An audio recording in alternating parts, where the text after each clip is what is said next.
Well, hello and welcome back, my body language buddies. My name is Jesus Enrique Rosas. I'm the body language guy, and welcome to episode 85 of the Jesus Enrique Rosas show. We are live on YouTube, on Rumble, and on X. And remember that you will be able to also find my show on Spotify, Apple Podcasts, Amazon Music, and iHeartRadio. No way that you can miss it. And the best way to support my channel, all my videos, all my video making journey, all my commentary is to like and subscribe. It's as easy as that. It doesn't get easier than that.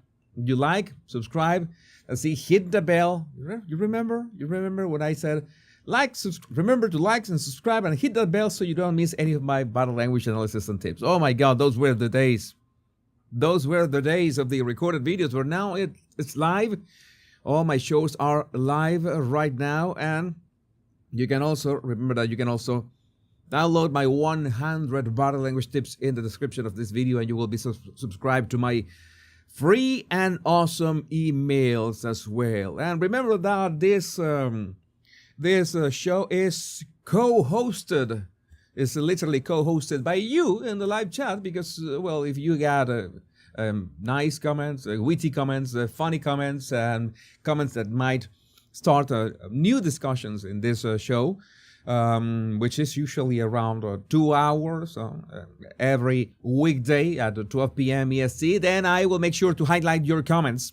And, well, we can talk about that. I usually go for the live chat when we are between topics to have a more laid-back conversation. You're essentially coming to watch me record my video topics. You're assisting the live recording of my topics, and we have quite some topics today. DEI, planes crashing. Are you planning on you're flying in the near future? Are you planning on flying in the near future? We got JD Vance talking about the side effects of the vaccines. That's going to be interesting. I'm going to give you my own point of view and experience regarding that. Karen Bass, Mayor Karen Bass of Los Angeles, she's trying to deflect, as any irresponsible people would do. What else do we have? Some leaked her stuff. Trump calling Zelensky a dictator. What? Javier Milei's meme coin. You're going to be talking about that. Cynthia Erivo gets to play Jesus. She gets to play Jesus in Jesus Christ Superstar. I'm going to just blast her. I'm going to criticize the hell out of her. Maybe we get to talk about Mark Zuckerberg's new Metaverse that was announced and pulled out. You know, it's nice when they announce something and the backlash is so bad that they essentially delete. Those are the topics that I like. And also maybe we'll have some kind of a reaction of, Annabelle Fenwick Elliott to Meghan Markle's video.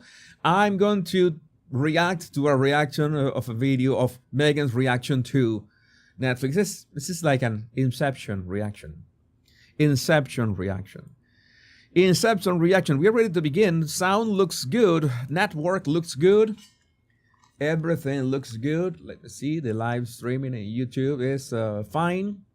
It's nice. YouTube is telling me now is a good time to insert ads. No, YouTube, there's not a good time to insert ads, because in my shows, that is one thing that my shows have. No ads whatsoever from beginning to end.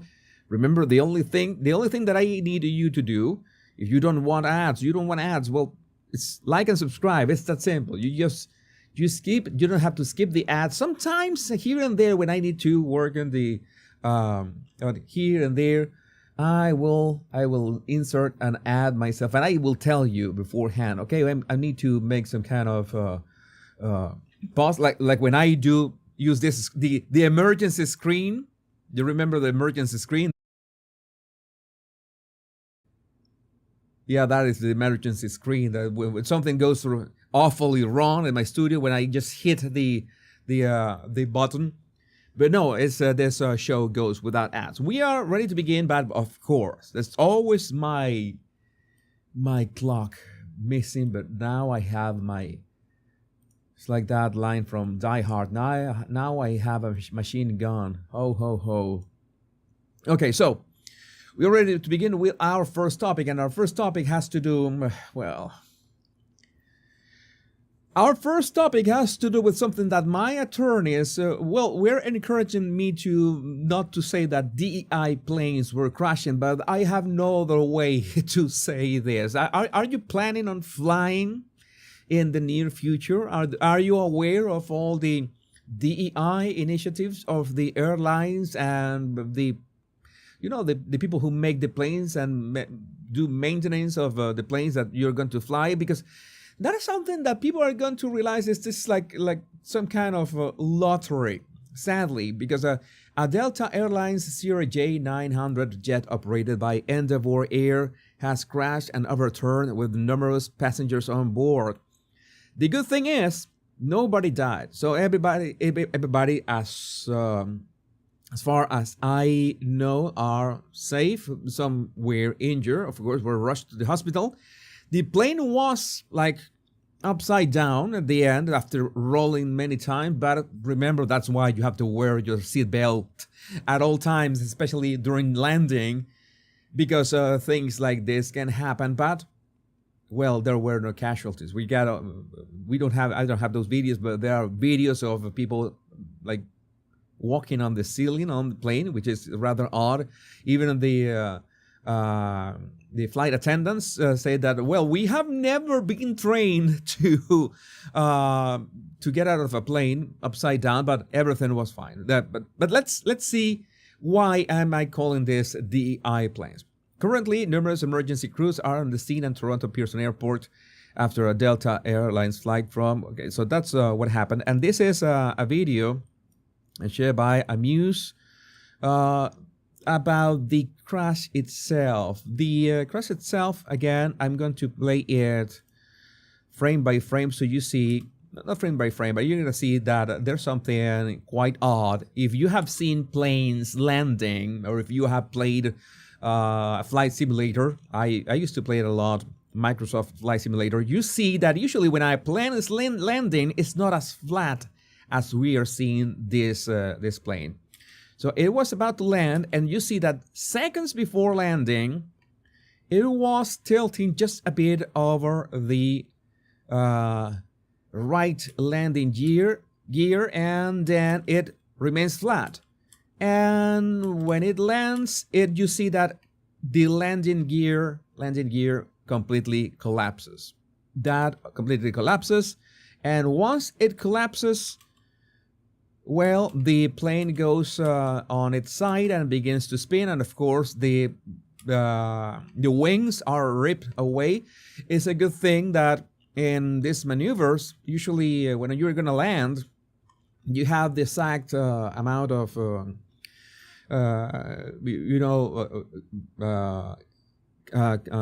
gas or combustible. I don't know how to say that. The jet fuel. You have the exact amount of jet fuel, so the landing is with the least amount of jet fuel possible, which is stored in the wings of the aircraft. In this case, well, there was nothing serious, even if the wings were ripped away from the plane.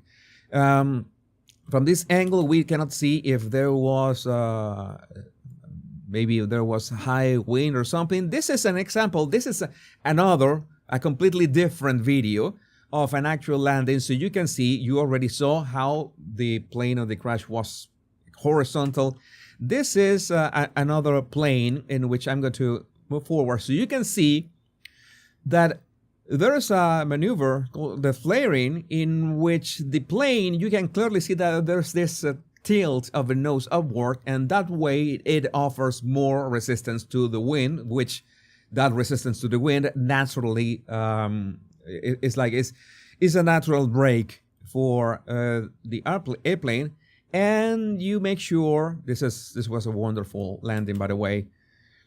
You see that the landing gear is designed in a way that first the back wheels touch, and then the front wheels, and then the front gear. You have this that flaring is this was a very clean and very soft landing. That is the way what happened. They're still finding out, but it was a Delta flight operated by Endeavor Airlines, and there's one thing that both Delta and Endeavor are pushing this, how can I say this? We still don't know. Some of you are asking for us, C-Chase 70, where the pilots fired. We still don't know who was piloting the aircraft. So that's the first thing that it's suspicious. We don't know, but we do know that both Delta, the airline, and Endeavor Airlines, who was the airline operating the flight, are heavily pushing DEI. So we have this from Nick Sortor. Thank you, Nick, for sharing this. Delta's DEI ad is their pinned post on IG, on Instagram. Maybe it's time to prioritize, safety again. And well, this is what is on Delta's Instagram post. Did somebody say slave?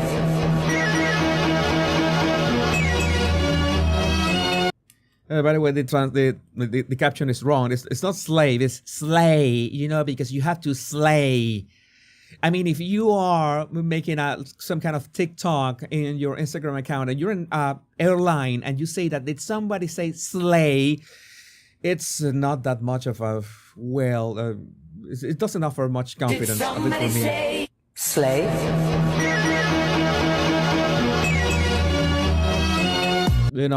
I'm just getting out of the plane. I'm getting out of the plane. Tim Pool has a point. To be fair, it's not that women cannot fly planes. They 100% can, of course.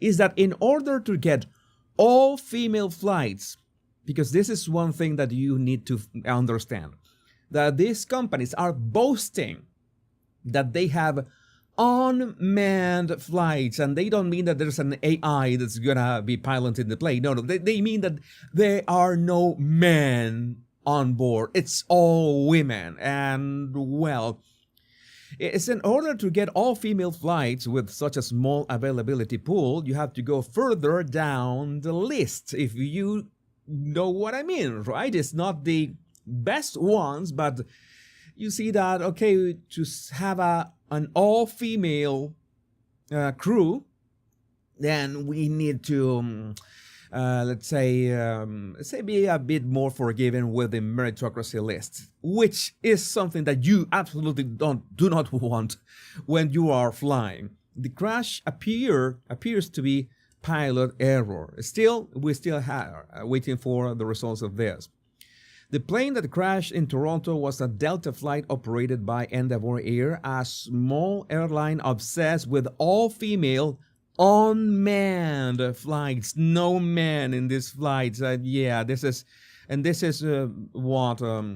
is from the TikTok of Endeavor Airlines, and you drive your own conclusions. Girls, come on! Leave the saving the world to the men? I don't think so.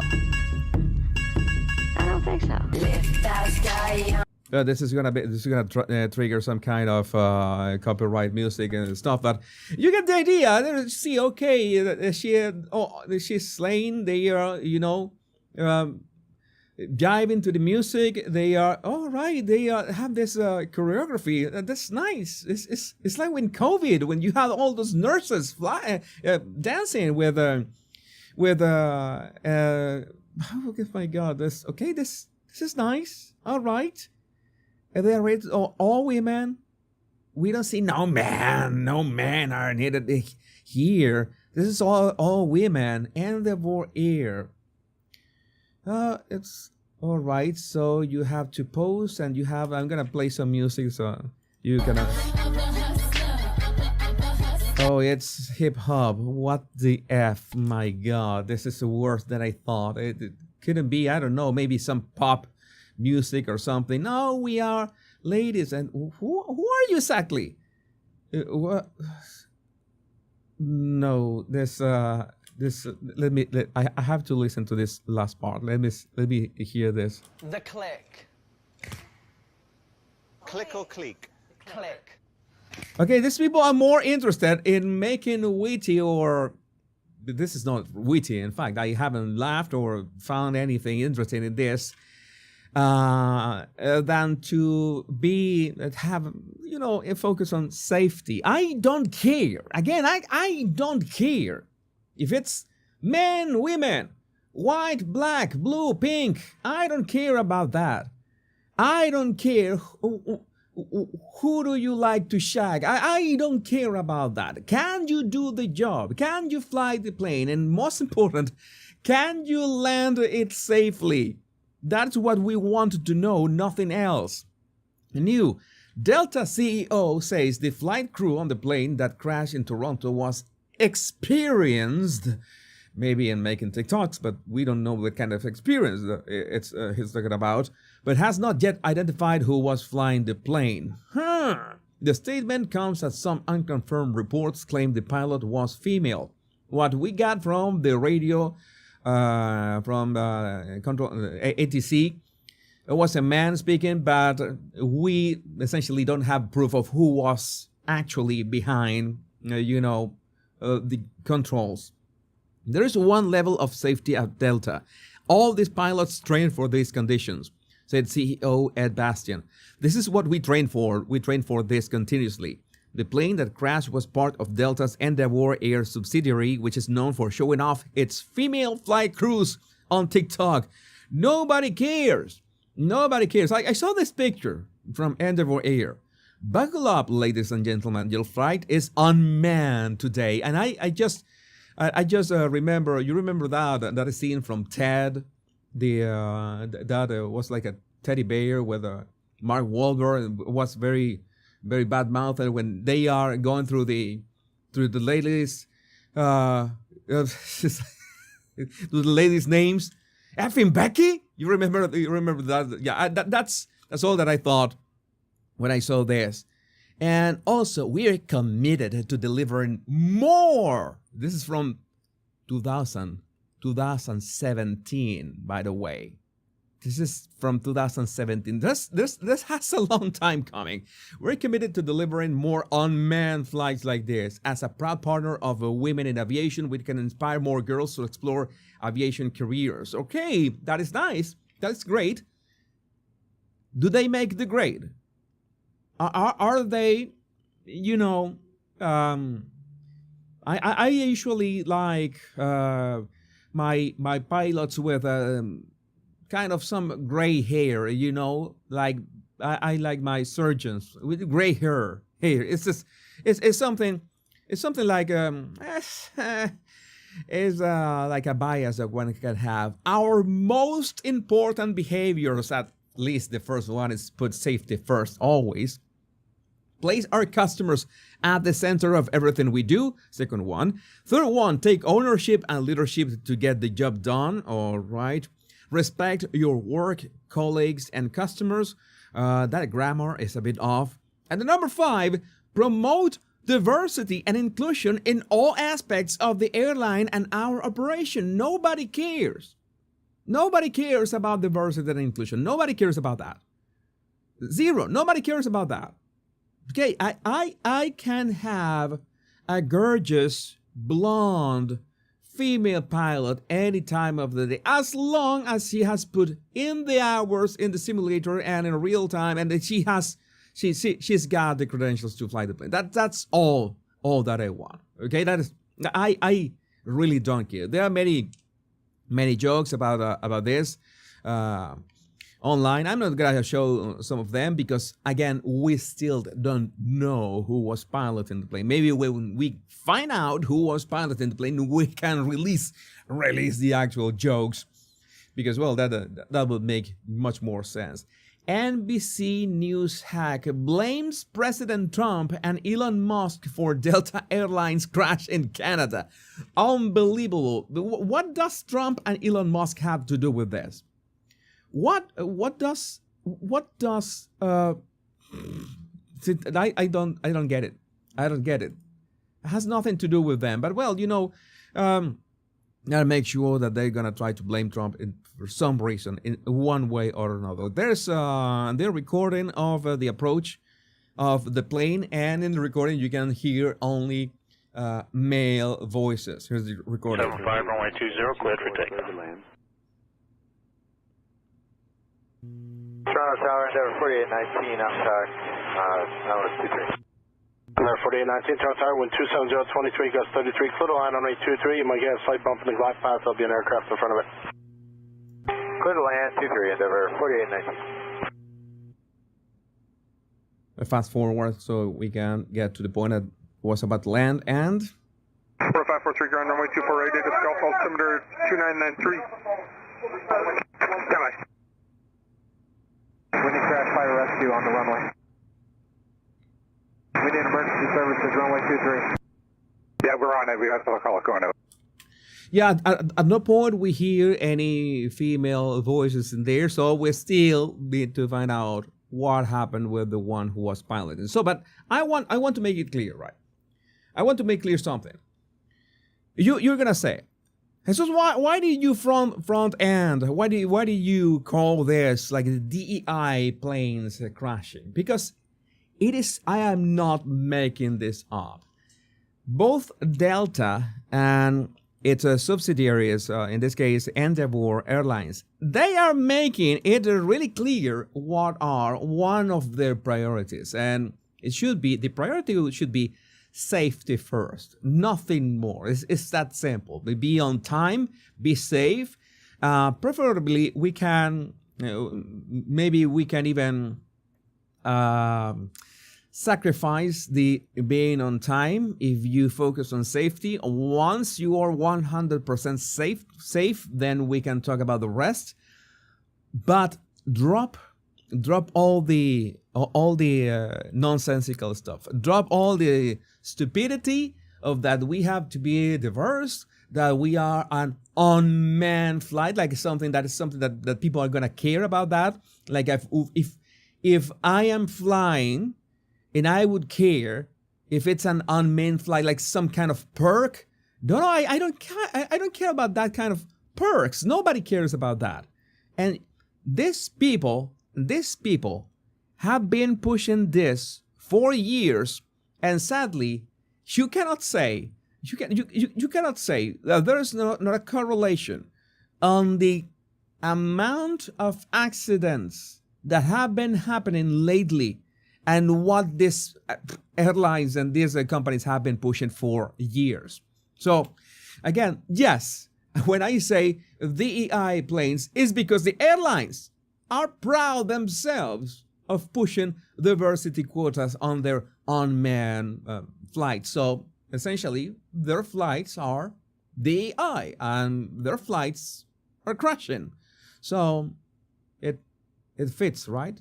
And if the show fits, I would like to know what you think about this in the comments. Let me know what you think about this in the comments with the live chat. Imagine men making a man's only crew video. Oh my God, that would, how misogynistic. That would be so misogynistic.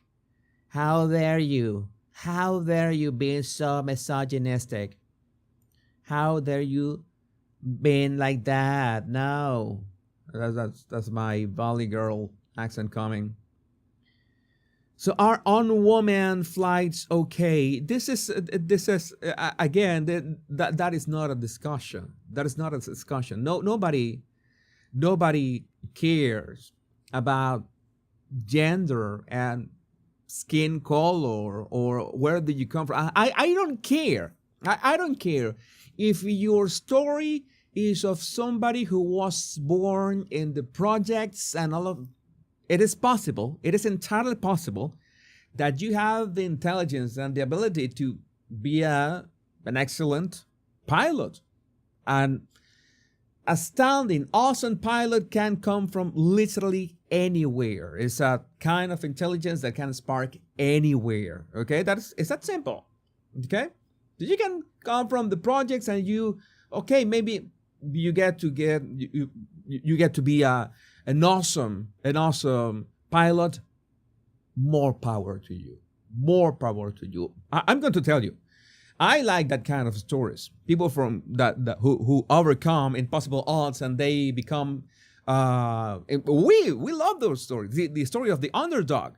We love those stories, but when they are true, we don't want to make them up. We don't want to like force the narrative because it looks good. Nobody wants to force that, especially when you are piloting and you are in charge of hundreds of people airborne. So yeah, it's your flight crew safe? That's period. Is that simple?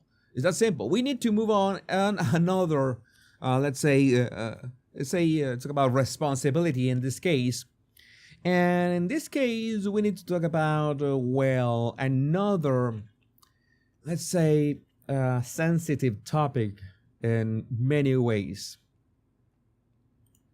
This sensitive topic has to do with the outcomes and the side effects of vaccines. There are plenty. As I've told you many times on this show, there is no perfect treatment.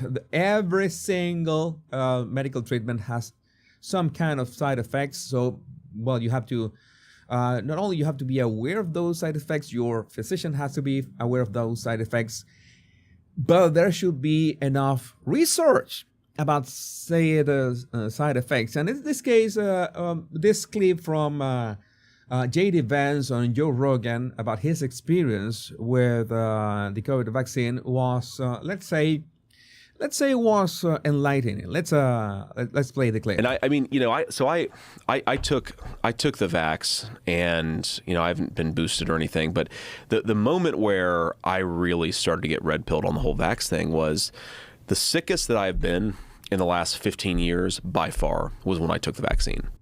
But he says that red pilled is a term for saying that, I woke up, I realized this all of a sudden. And I've had COVID at this point 5 times. I was in bed for 2 days. My heart was racing. I was like, the fact that we're not even allowed to talk about that, even, no like serious injury, but even the fact that we're not even allowed to talk about the fact that I was as sick as I've ever been for 2 days, and the worst COVID experience I had was like a sinus infection. I'm not really willing to trade that. Yeah, it was a bit odd for so many people that I'm going to talk about my own experience in a minute, that they had COVID and they tested positive for COVID and the symptoms were like minimal, and they pushed this treatment on people that really didn't need it at the time. And we were listening to Dr. Burks just yesterday that she's trying to save face with all that she knew, all that she was responsible, and all the influence that she had back then, and she didn't speak about this, and how people are beginning to share their own experiences. And I've never spoken about my vaccine experiences, but I'm going to in a minute. And you don't even, everybody that I know, or a lot of people I know, they talk about the second shot that they got of the vaccine that made them really, really sick. Well, that's a side effect, and not a side effect that we even talk about enough in this country. No, it's also, again, we're talking about companies that have a long history of lying and being forced to pay criminal fines, and then we're giving them this exemption from being responsible for any of the side effects. That was one of the most outrageous things. Okay, you can be earning billions of dollars, you can be pushing this, it's business as usual for you, but why were you so, hell-bent into making sure that nobody could complain about the side effects if there were any? And we knew that there were gonna be, if you use a vaccine in 5 billion people, you're gonna have millions of people with the side effects. But this people began sharing their experiences. Elon Musk said, I had a similar experience. COVID itself was nothing. I got the OG Wuhan strain before vaccines were out. Johnson & Johnson vaccine hurt my arm, but otherwise nothing. But the mRNA booster hit extremely hard. Massive chest pain. Felt like I got hit by a truck. Almost went to hospital. That said, synthetic mRNA has a lot of potential to cure cancer and other diseases, research should continue. My own experience with the vaccine is that I remember when I saw this popping up in February 2020 and finding out about COVID, what was going on. I think it was not in March. It was in February itself that as soon as it popped up, I know I got it because I had a very strange symptoms. My symptoms were just a lack of energy for 1 week. I felt a lack of energy. I was not bedridden by any means. I didn't have fever. I didn't have like headaches, anything. But I knew that there was something wrong. At the same time that this was popping up, I remember that back then I was pointing out the issue with the ICUs, the intensive care units availability, that if this was what we were seeing, then there could be a collapse of the intensive care units availability.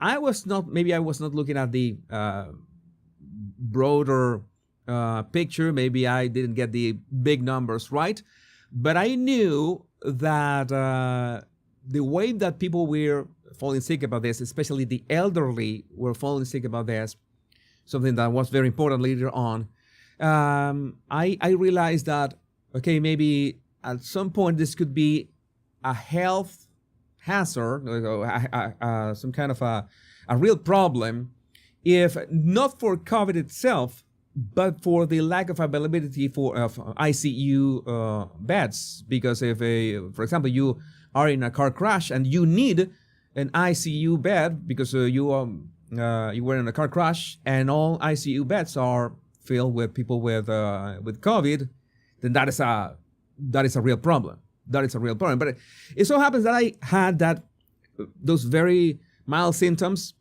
for reasons for societal pressure. You already remember that 2020 was not a good year for me. I really caved in to get the Pfizer one.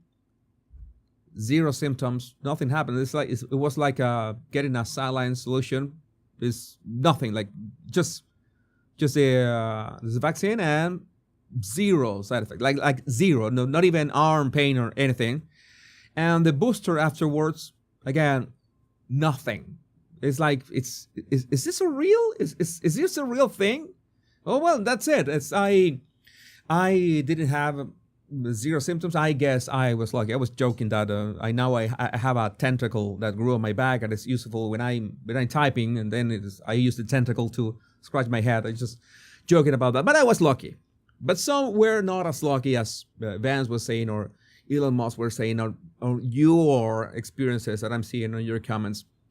That why would healthy people would have to go through this, and at the same time, all the lies that were being pushed that if you get vaccinated, then you will not catch COVID, which I've already told you was a lie from the start. I want to share with you, this is a very important message from Vittorio, Aether Intellectus. The real scandal with the so-called vax isn't just the side effects. 1.3 to 4.9 million serious adverse events estimated. I told you, if you are vaccinated, billions of people, you're going to have billions with serious adverse effects.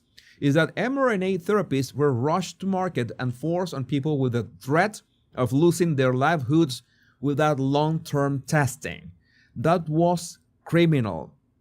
To this day, we still don't know the full repercussions, and it will take another 10 years to have a good picture. Maybe nothing will happen. Maybe everyone will develop cancer. I pretty much doubt it. I think that it was, how to say this? It was an evil experiment, but I think that we would see many more repercussions by this point. Maybe nothing will happen. No one knows. And if they tell you they do, they are lying. Another scandal is that they changed the definition of vaccine to make the mRNA therapy more palatable and used as a weapon to brand skeptics as anti-vax. So it was really not a vaccine in itself. it looked like a vaccine because you were getting like a pinch, right? But it is not really a vaccine. This is just label like gene therapy as a vaccine, just to you can understand. Oh, it's just a vaccine. It's like the vaccine of the measles or polio. A regular vaccine. The result, and this is my stance as well. The result is a catastrophic collapse in public trust. Not just in this technology, but in science itself, which is a tragedy. This has been, that this is my stance as well. It is a tragedy, the erosion of trust in science and in medical science. mRNA has incredible potential for cancer, genetic diseases, and real medical breakthroughs. Instead of advancing, the COVID rollout set back adoption by years, if not decades. A crime against innovation and progress. It's also worth noting that this was the largest medical experiment in human history. Over 5 billion people received a therapy with no long-term data on their mandates and censorship that undermined true informed consent. The second largest human experiment of this kind are the ones the Nazis ran, by the way. So that is the thing that I'm really upset about. I'm not only upset of all the people who were forced into this, including myself.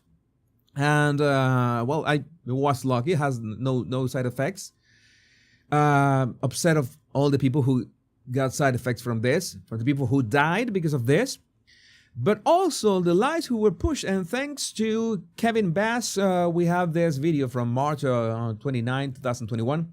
CDC Director Rochelle Walensky infamously declared on MSNBC, vaccinated people do not carry the virus. Don't get sick.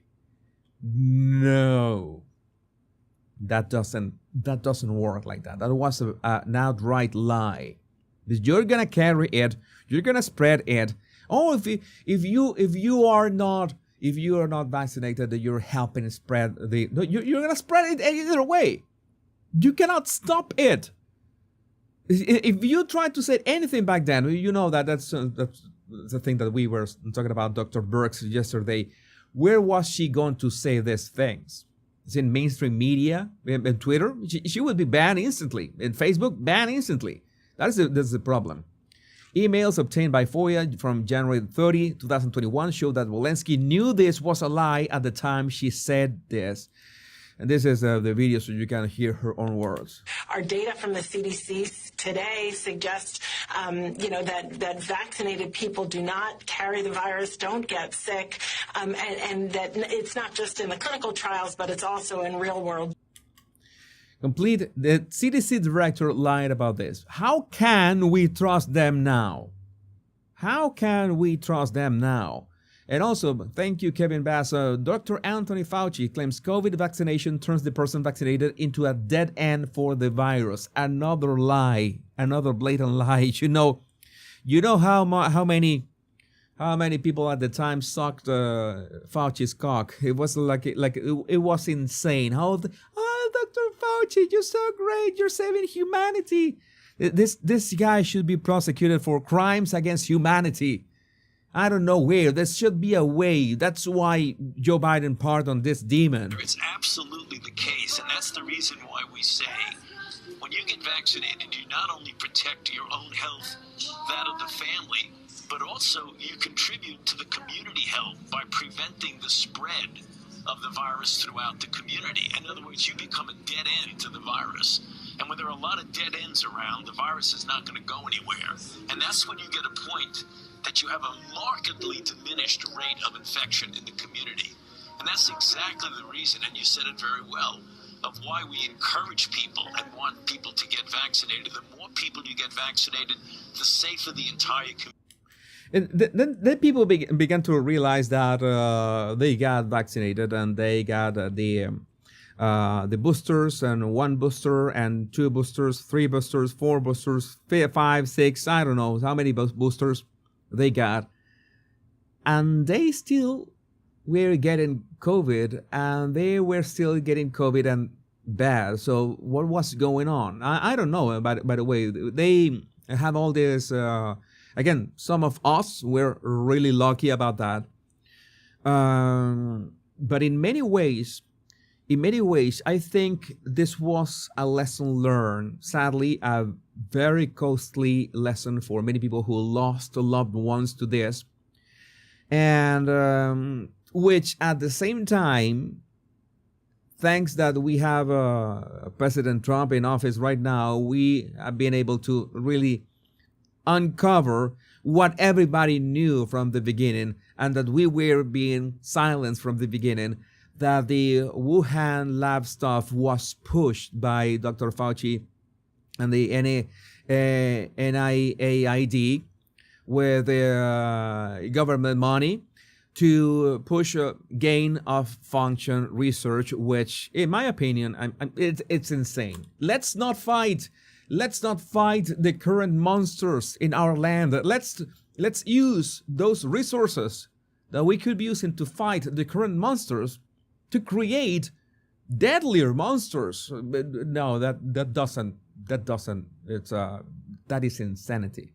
That is pure insanity. So there's a leak, and they did everything they could to make it seem that no, they had nothing to do with that. They had everything to do with that. Oh, it was from a bat. It was found in nature. No, it was not found in nature. It was a gain of function. We're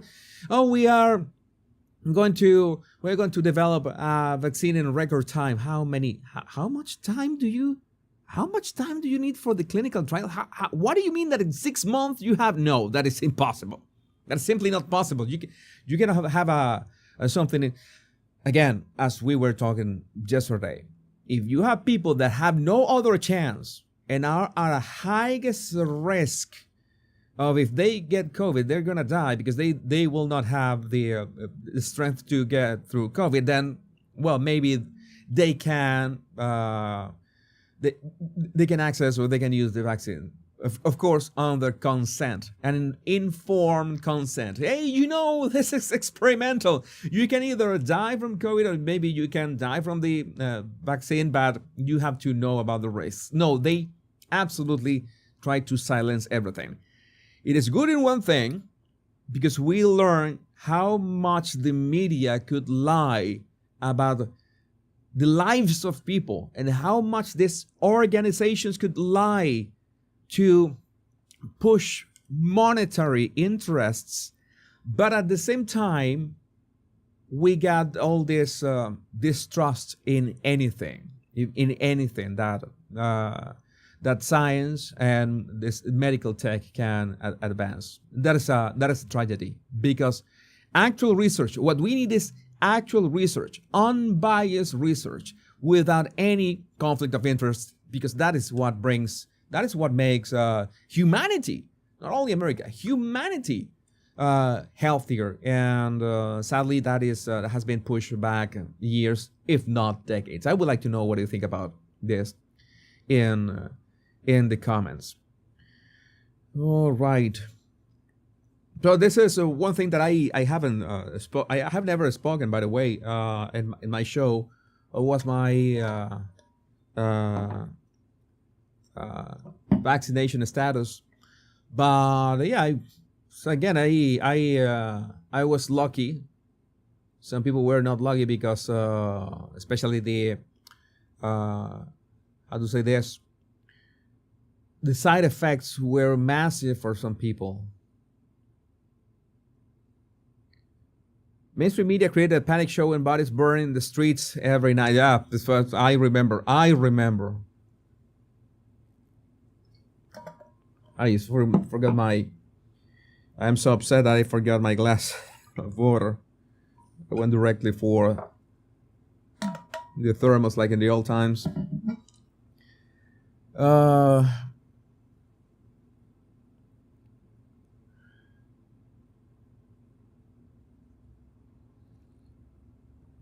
Moving forward with the next topic. I lost job interviews because I refused the vaccine. I wasn't eligible for 10% off at the grocery store because I would get vaccinated. I have friends because refused to visit because I wasn't vaccinated. Oh yeah, people went crazy. People really went crazy back then. It was total insanity. And if you try to talk people into some kind of sanity, well, they will deny everything. And there's one person that is denying everything, that is denying reality. One person that is denying reality is, let me see, is Karen Bass. We can talk about Karen Bass right now. New Los Angeles Mayor Karen Bass. This is the best example of trying to avoid any sort of consequences, any sort of responsibility. I'm going to show you this video so we have an example of somebody who is going to, tell to your face, I had no idea. I was forced to go to Ghana during the wildfires. We're going to see somebody lying to the reporter's face, like saying that, no, I had nothing to do with it. Nobody told me. She got the goal, and you're going to update your manipulation catalog in your brain so you can spot these signals. LA Mayor Karen Bass says she's investigating why she was allowed to go on a trip to Ghana days before the LA fires. She's investigating why she was allowed to go on a trip. I don't have any control over myself. I have no control over myself. Investigating someone else for something you did is wild. Bass, that level of preparation really didn't happen, so it didn't reach that level to me. No one said you shouldn't have gone on a trip. Let's watch this. I'm going to go to Ghana, which I know you've said was a mistake now. But I just am curious on the thought process behind it. Right. Because we know that there was warnings about the... Well, asking Democrat for a thought process, you're already asking too much. Weather before you went, and you still went. What was the thought process behind going to Ghana? So let me just tell you a couple of things. First of all, when the White House called and asked me if I would represent the president, I said yes. It was going to be a very, very short trip, over a weekend and 2 business days. We need to look at everything about the preparation and all of that for the fires, because I think when we evaluate that, we will find that although there were warnings that I frankly wasn't aware of. There were warnings that I frankly wasn't aware of. There's like when Joshua Lysak says that you have this bad verbs. When people use bad verbs, I frankly wasn't aware of. That is suspicious. That's already suspicious. I frankly wasn't aware of. Yeah, that sure. I frankly wasn't aware of. And she, that kind of things that I wasn't aware of. Okay, you should be like shaking your head, right? I wasn't aware of those warnings. That is natural. You're looking at my head, and you see that would be the natural way of speaking. I wasn't aware of those warnings. But instead, she shakes her head. She nods with her head. There you that I go. frankly wasn't aware of. Oh my God! It's very easy to see without sound. Yeah, it's a nod. She is nodding, and she continues. Oh my God! These people are. Yeah, she is so full of shite. Although there were warnings, I think our preparation wasn't what it typically is. Our preparation wasn't what it typically is. Why wasn't as it typically is? Which, by the way, fire hydrants didn't have water to stop the fires? What it typically is, meaning that before there's a major weather event, for example, last week when we knew we were going to get into the rains, right. You saw us come together and us talk about, get your sandbags, bring the K-rails out. That type of preparation didn't happen. Why, I would like to know? If that had, I will tell you, Alex, I wouldn't have even gone to San Diego. Right, so who was responsible for that preparation? She wants to make wants to make it seem that she was forced to go on this trip to Ghana, that somebody else was in charge of that preparation, that she was not aware of that preparation. This is one of the most sick and twisted interviews that I've seen in some times, and we're gonna see just this clip because this is puke-inducing. Puke-inducing. Yeah, this is a total lie. Let alone leave the country. But what do you mean there were warnings you weren't aware of? Because I know we were talking about it on the news. A lot of people were talking about the problems, warning that this was going to be a huge deal. So when you remember that insurance companies cancel all these policies weeks before this happened because they already knew. I guess that they had access to satellite data in which they can study the terrain and say that, oh, you know what, there's all this dry bushes and all these dry trees and what is going on. There's going to be, if there's just one spark here, there's just one this smoldering piece of wood, it's going to be a catastrophe. They already knew that. How come the government, with all their resources, now they know that this is something that happens every single year and they have to control this every single year. How come they were not prepared for the season? Talked about it with the fire chief. What she said is that we have warnings of Santa Ana winds a lot, but predicting this, and you saw, from the city, from the county, that level of preparation really didn't happen. Again, I would like to ask the question yet again, if she can answer why this level of preparation did not happen. I'm going to play that last part again, replay that last part because it's important. What she said is that we have warnings of Santa Ana winds. The fire chief said that there were warnings of Santa Ana winds. All right, so there was a warning. So she's now saying that she did know about those warnings. I'm a bit confused. Winds a lot, but predict. I'm messing up with my own story, but let's continue. Predicting this, and you saw, from the city, from. So she says predicting this, and she doesn't explain what does she mean by this. Like, whatever this is was something bigger than those winds from Santa Ana, but she's actually acknowledging that they were not prepared for those winds, right?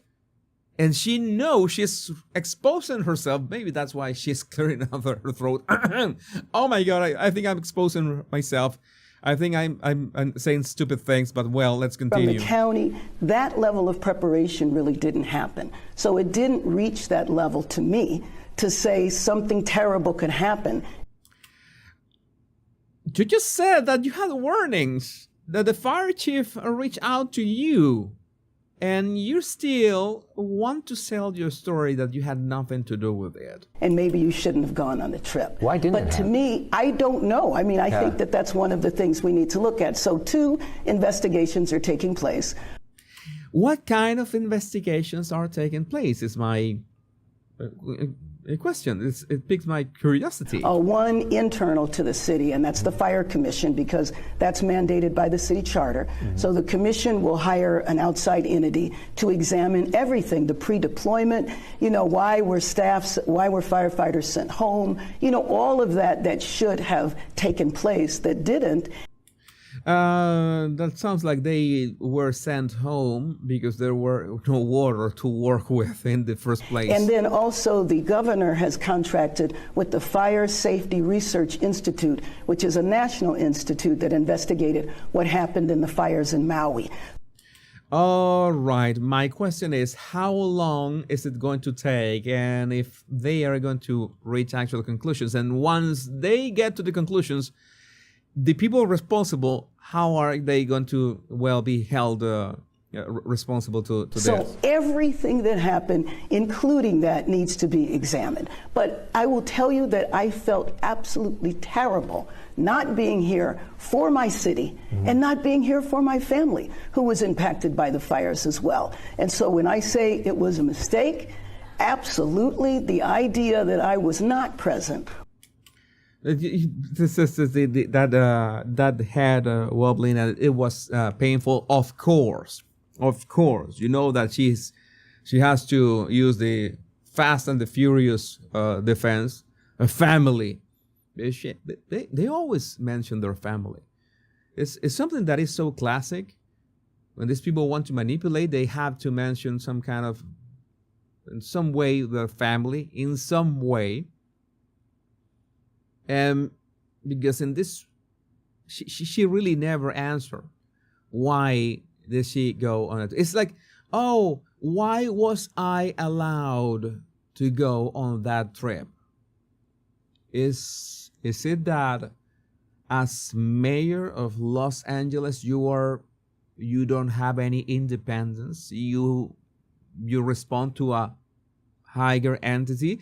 Because maybe you respond to the governor of California in some way. I don't know if that is a thing, or to the president of the United States, but maybe the governor and the president are not aware of what is going on in, well, your city, right? The actual nitty-gritty details of what is going on. And that's why the fire chief must have told you, hey, you know what, we have this problem, and you might be thinking of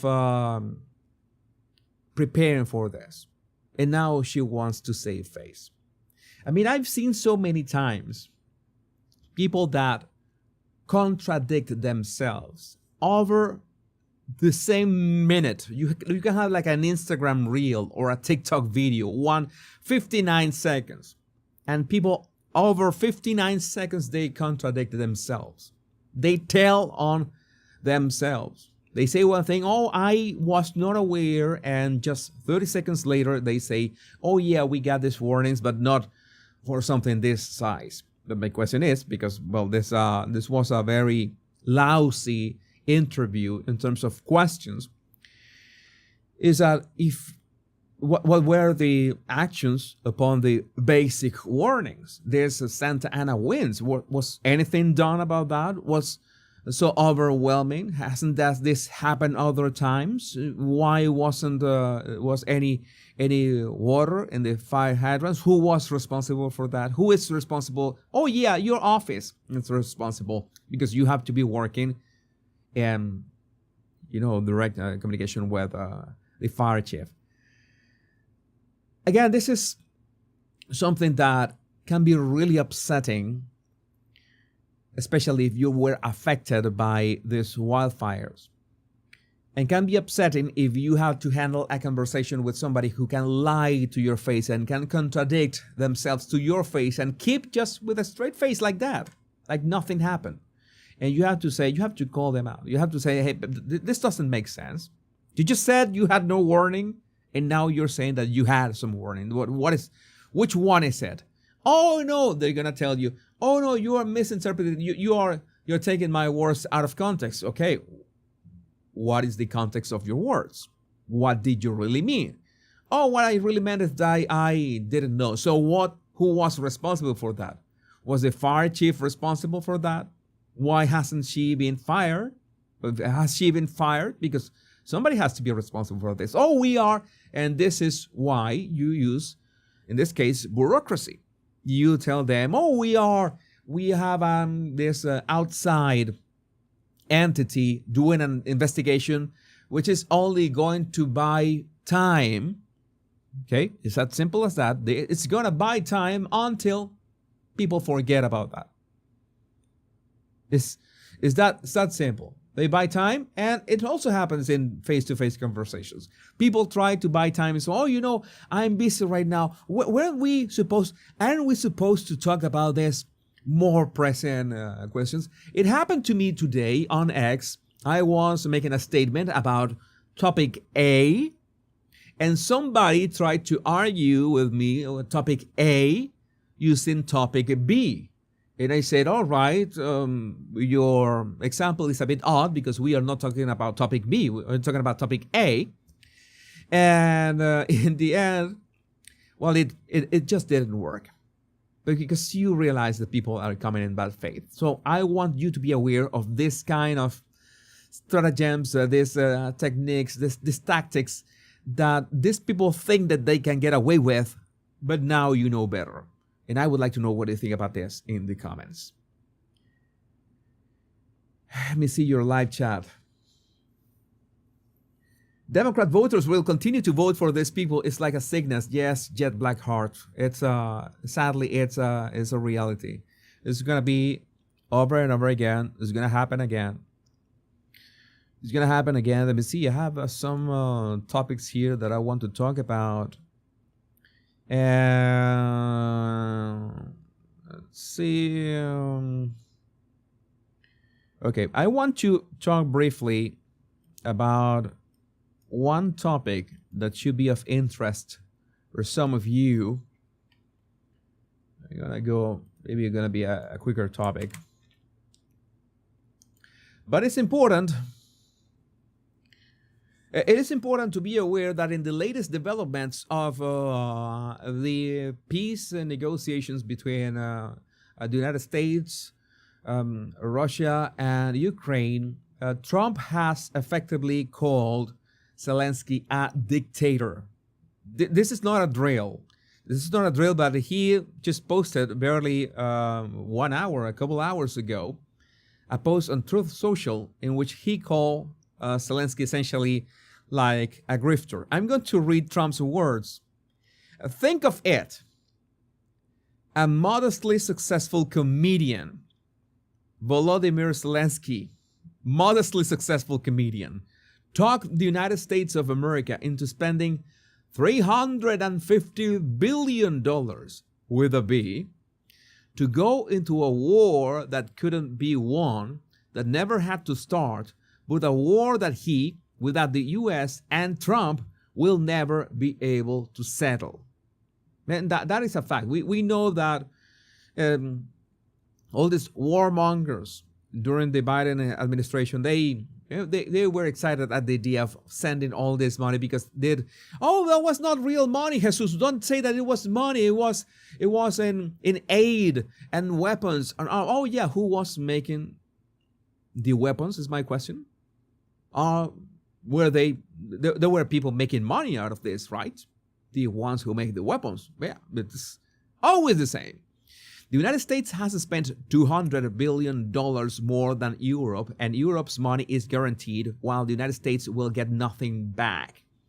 I don't understand. I get the guarantee if it's about the rare earth metals, because how can Ukraine guarantee the money that Europe has sent? That part I really don't know. Why didn't sleepy Joe Biden demand equalization in that this war is far more important to Europe than it is to us? We have a big, beautiful ocean as separation. On top of this, Zelensky admits that half of the money, you remember that, we talk about this in the show, we sent him is missing. It's nowhere to be found. He doesn't know where it is, right? Half of the money, that is like $100 billion. He doesn't know where that is, that aid, that money, those weapons. He doesn't know. It's unaccounted for. How's that happen? How much coke is that? I don't know. He refuses. Okay, on top of this, okay, it's missing. He refuses to have elections. Is very low in Ukrainian polls, and the only thing he was good at was playing Biden like a fiddle. A dictator without elections. Zelensky better move fast or he is not going to have a country left. In the meantime, we are successfully negotiating an end to the war with Russia, something I'll admit only Trump and the Trump administration. I find it funny how Trump refers to himself like this, in all caps and quotation marks, very Trump. And the Trump administration can do. Biden never tried. Europe has failed to bring peace, and Zelensky probably wants to keep the gravy train going. I love Ukraine, but Zelensky has done a terrible job. His country is shattered and millions have unnecessarily died, and so it continues. So this is the current state of affairs. We know that Zelensky said that he was He was against any sort of negotiation that left Ukraine outside. I think that the right answer to this is that anybody would be happy to make sure that the conflict, and we know that the origins are rather murky, interests, like we were talking about the vaccines, and who profited the most from the vaccines, who profited the most from not caring about the wildfire preparations in California and Los Angeles, who profits the most from the war continuing. It's always follow the money. I've told you that it gets old pretty quickly, but it's a very easy way to address this kind of enigmas. They are not enigmas at all. You follow the money and you will find out conflicts of interest, people lying in their pockets, people, securing a future for themselves and their lineage and not caring about anything else. I know what I'm talking about. The amount of money that has been stolen from Venezuela's vault in terms of, the oil and the gold has been, I don't know how many billions we are talking about. We're talking about hundreds of billions that were stolen, and that all that could have been invested in infrastructure. Now, Trump is calling Zelensky, he's calling a spade, and you might be saying, but isn't Vladimir Putin a dictator as well? Yes. Essentially, Vladimir Putin is a dictator as well. That doesn't mean that Zelensky is not obviously trying to obfuscate the peace negotiations, the peace process. That two things can be true at once. There are also many people that admire Vladimir Putin. They are, let's say that. How to say this? I remember back in the day, like 10 years ago, I used to be not that much into politics. I saw politics like just another body language analysis. I analyzed Obama a lot back in the day. I analyzed Putin back in the day a lot as well. But at some point, you realize that this is power politics in the end. This is who has more power in the end. This hasn't changed in thousands of years. It's that simple. Who's got more power? I need to talk to the one in command. And in the case of Venezuela, for example, you could have an elected president, but it doesn't matter if you're elected president. But if the guy in charge is another, you need to talk to the one in charge. That is the actual situation. And in this case, he say that Zelensky is. I think that Zelensky knows that he hasn't got the leverage. You need the leverage to be able to negotiate, because if you don't have leverage, like something, what are you bringing to the table? What are you bringing to the table? What are you? Okay, you don't want to. These terms of the negotiation. What are your terms? What can you leverage your position? How can you force, quote unquote, negotiations that benefit you? You can't? Then tough luck. Then you will not be able to negotiate. That's the people in charge. The ones that are more powerful are the ones who have to define what is going to happen. That is what usually happens. I don't make the rules. I wish the war was more fair, more just. It isn't. So we have to deal with the current state of affairs. And if you try to get in the way of the peace of your own country, well, you're gonna be judged as such. But I would like to know what you think about this in the comments. Terry Clifford says that Cat Williams for president, that would be fun. Cat Williams for president, that would be fun. No doubt about it. No doubt about it. No doubt about it. I want to talk about another thing that is quite related when we talk about people that know that think that they are smarter than you.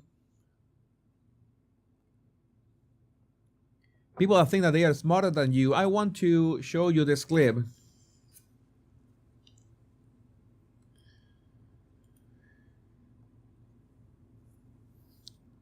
I want to show you this clip that is about this lady that thinks that she begins mocking that MAGA voters do not read. Saying that that is the joke. That is her entire stake. I'm going to play the clip so you can listen to her words and make sure that you pay attention to her body language. That it's very important. Jennifer Rubin claims MAGA voters can't read. Her effort is to convince Democrats that Republicans are less than human, justifying their elimination. Here we go. That's you're gonna believe this. Why would ABC, Disney, the mouse, who has more money than God, settle with Donald Trump? I honestly don't know. That gesture that she did with her mouth was especially uncomfortable to watch. That thing that she did, I automatically want the F. I said no. Your argument is invalid only because of that.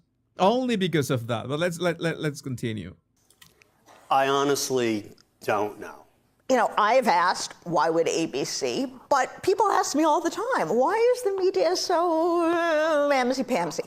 And there are two explanations. One is they are convinced that if they would just move a little bit to the right, all those MAGA readers out there, now you'll notice the contradiction in terms, MAGA readers, would...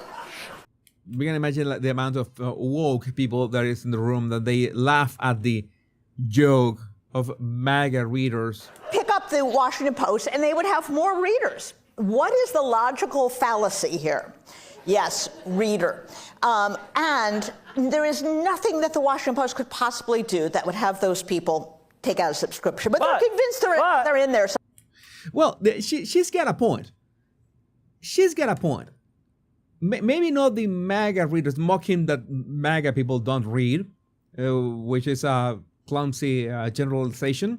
But one thing is for certain is that many people nowadays, I don't know if you do, I don't pay for any subscription of the Washington Post, of the New York Times. I don't pay for any of that. I got all my news from X, which usually have references to the Financial Times or the Economist. The New York Times, the Washington Post, and I just go, but I won't give them one dime of my money. One thing is for certain, they have put themselves in that position. The media have put themselves in that position. In the credibility crisis, it's very fun to watch. And you think, these people really think that speaking like that addressing MAGA people like people that don't read is going to win them more adepts. No, it's actually going to lose you Democrat voters. But again, you do you, and that is the kind of thing that I find amusing, because they really think that they are doing great in this regard. And it's like this other lady, Congresswoman Jasmine Crockett, that we mentioned the other day, issues a new statement on what she views as the problem in the Democratic Party. Sit down or you'll fall over, says Eric Doherty. We're significantly underestimated how callous and selfish some people are. We've truly wanted to believe in the general goodness of humanity, the fact that people are okay with losing their jobs and health care, going into a Trump-induced recession, not being safe.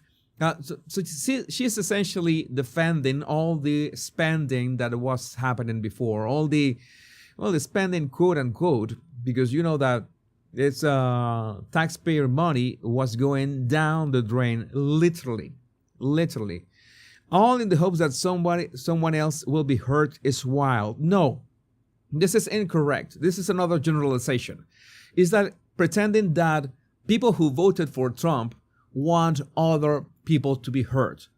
That is another generalization. I'm not going to say that everybody who voted for Trump is an angel, but I'm not going to say that they want people to be hurt or to lose their jobs or whatever. What Americans would want, or any people or any person of any country would want, is to make sure that their government, the structure of their government, is efficient, that the taxpayer money, their hard-earned money that is collected by the tax authorities, is invested in a way that benefits Americans, not some circumcisions in Cambodia or trans operas in Somalia or nothing like that. That is nonsense.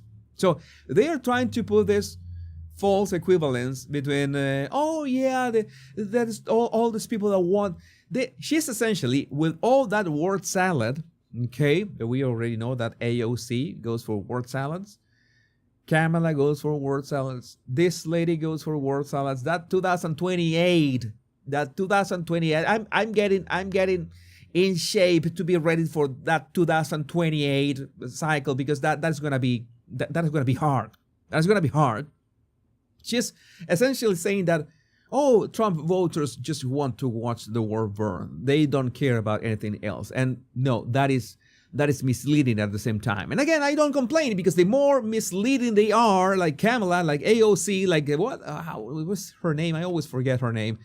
Jasmine Crockett, Democrat from Texas.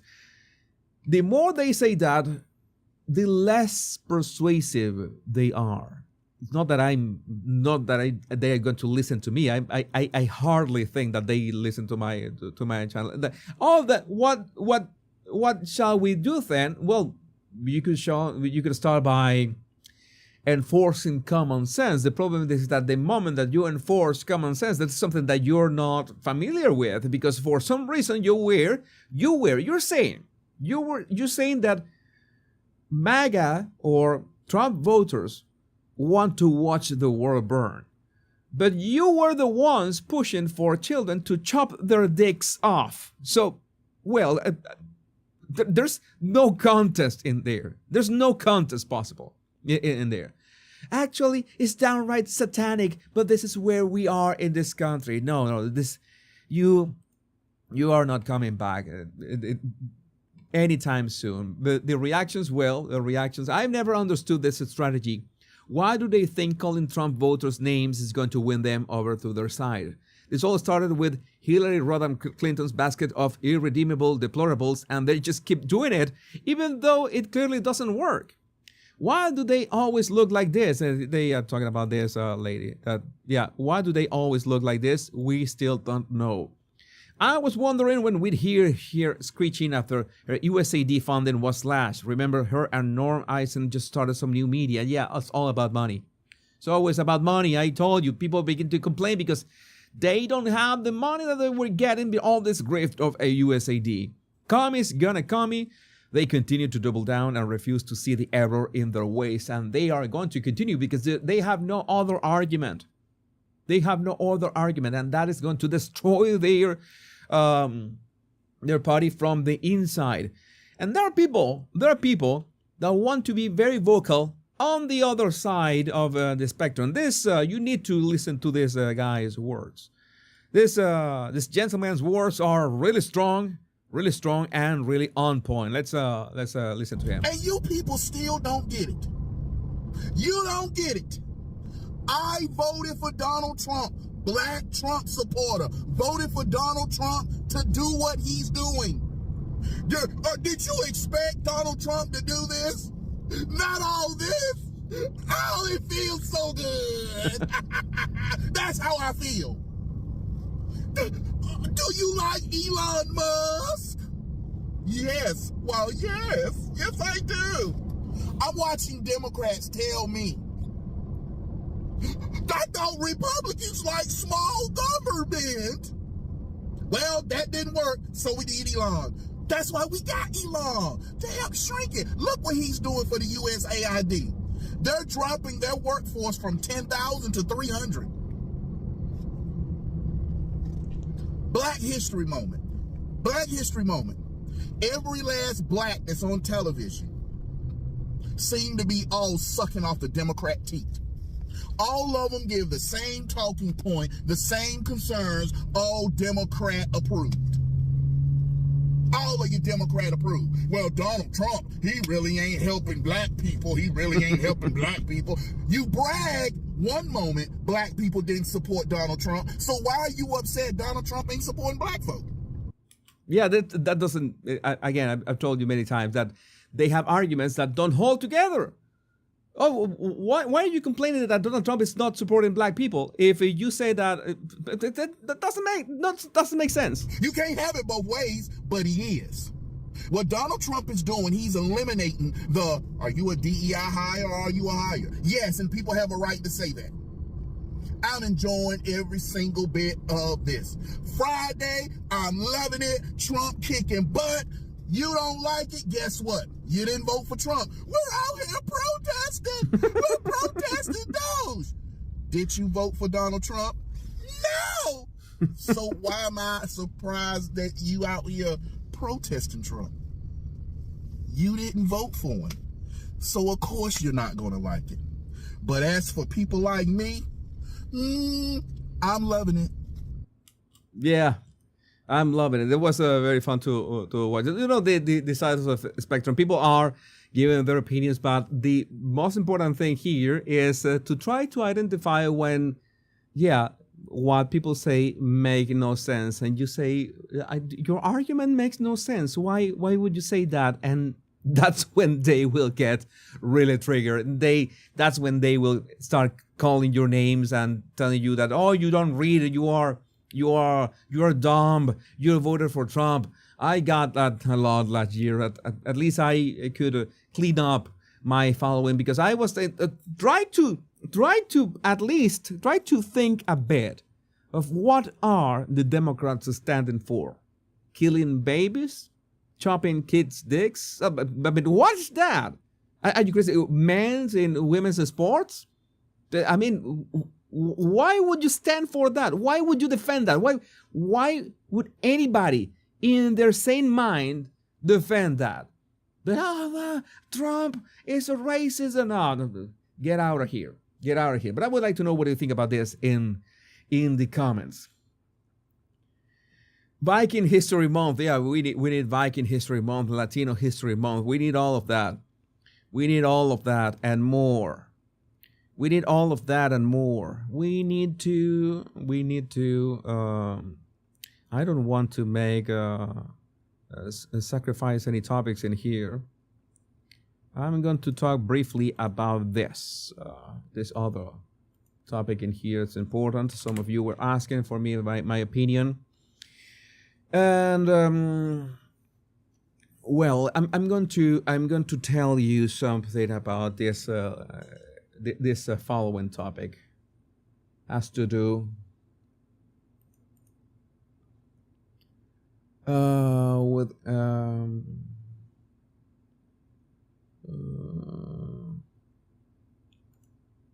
with cryptocurrencies,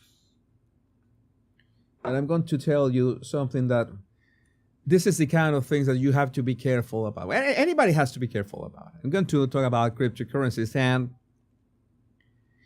in this case, I don't understand. I really don't understand why Javier Milei, the president of Argentina, who has been doing a great job with Argentina, by the way, he endorsed this meme coin. Again, I will try, for those of you who are not familiar, a meme coin is basically it's some kind of Bitcoin. Okay, it's like cryptocurrency, in which how to say this?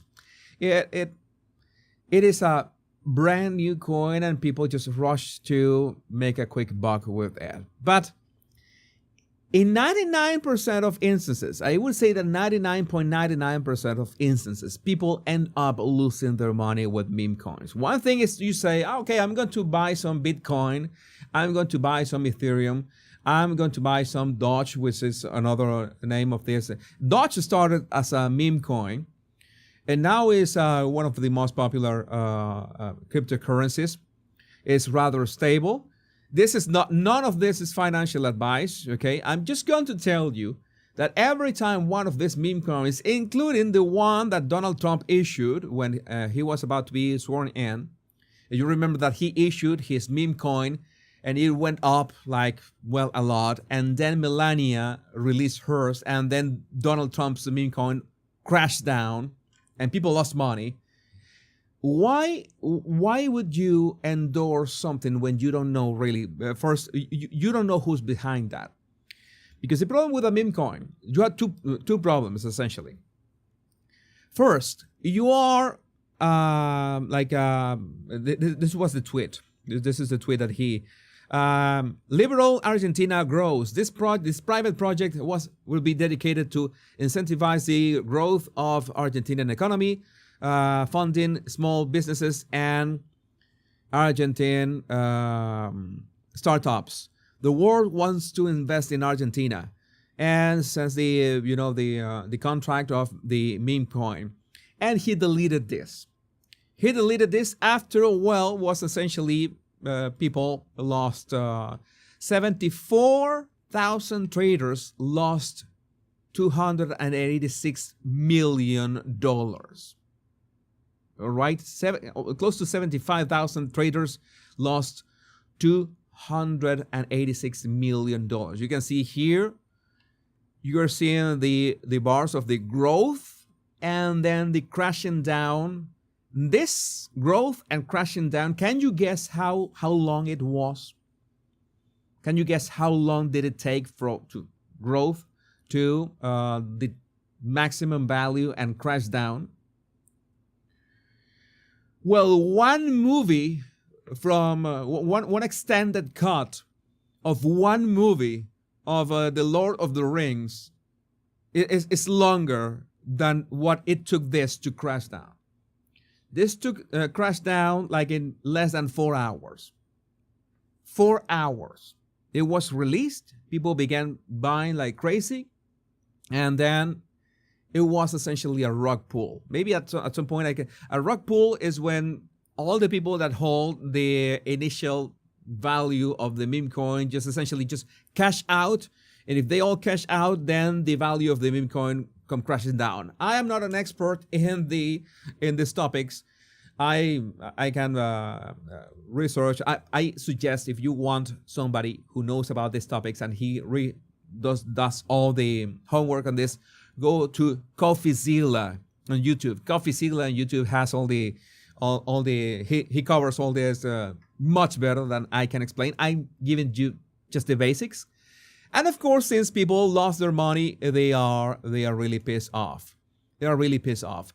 Milei had some excuses, very bad excuses for this.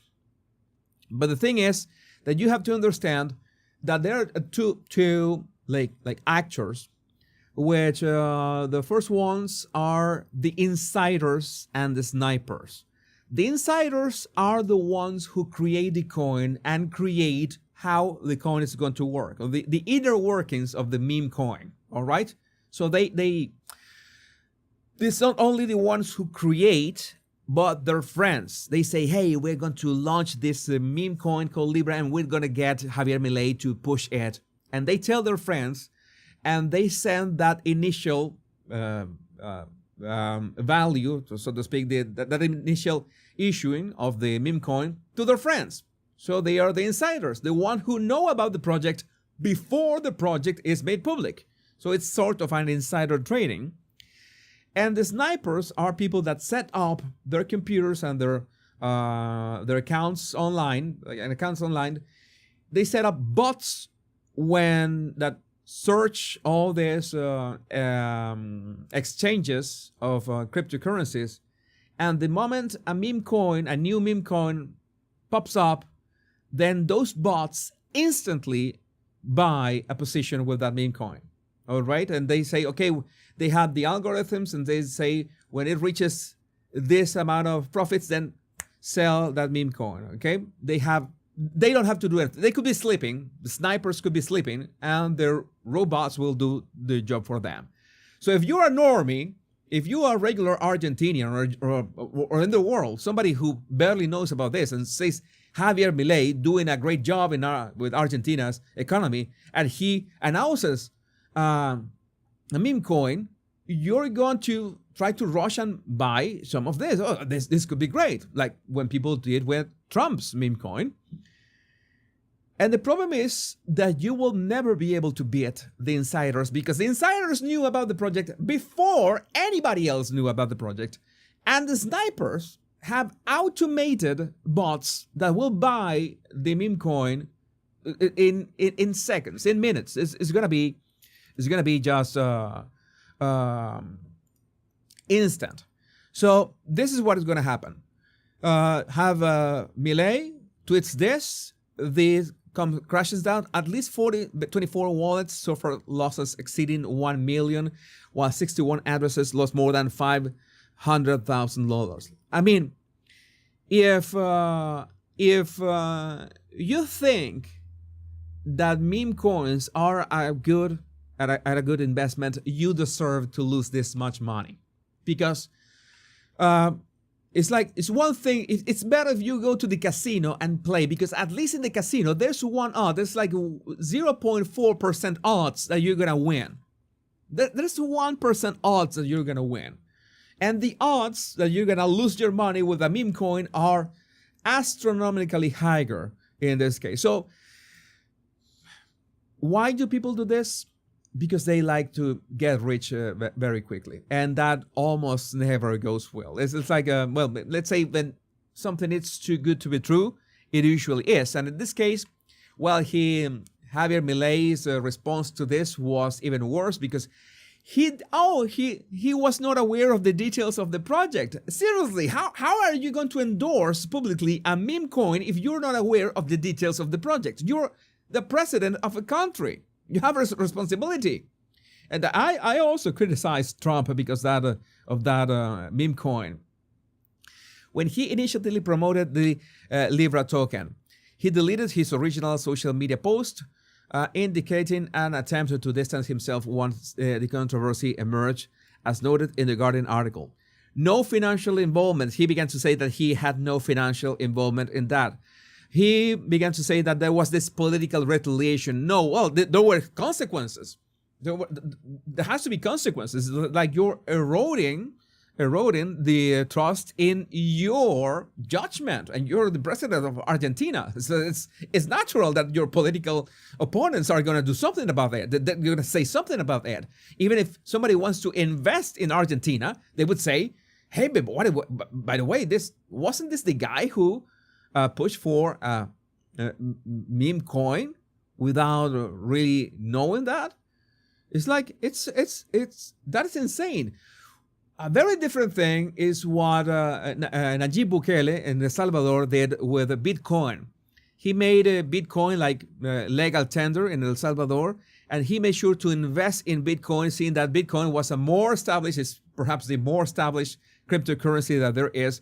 It was not playing, goofing around with people's money, and has, well, let's say that the investment has paid off for El Salvador. But this now Milei is starting an investigation to find out who is responsible for this. But the damage is done. I mean, the damage is done. Still, this is not financial advice. My only advice is that you do your due diligence. I just steer clear of any meme coins.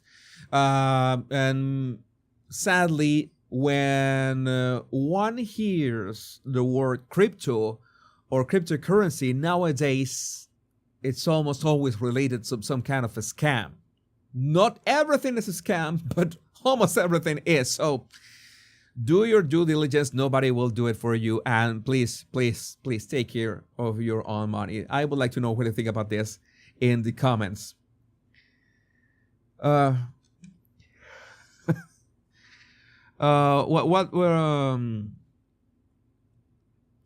Yeah, I wanted to mention this because some people get a bit anxious about, I want to get into this. I want to get into this world of meme coins and cryptocurrency, people making money and getting like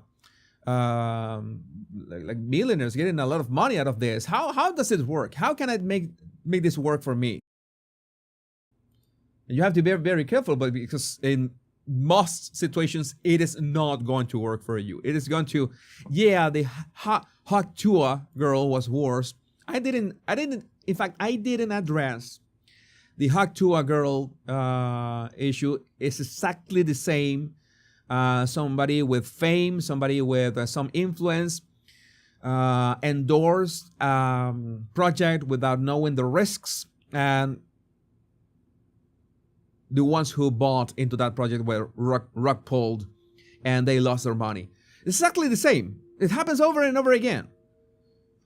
So yeah. So we need to talk about something that is a bit upsetting.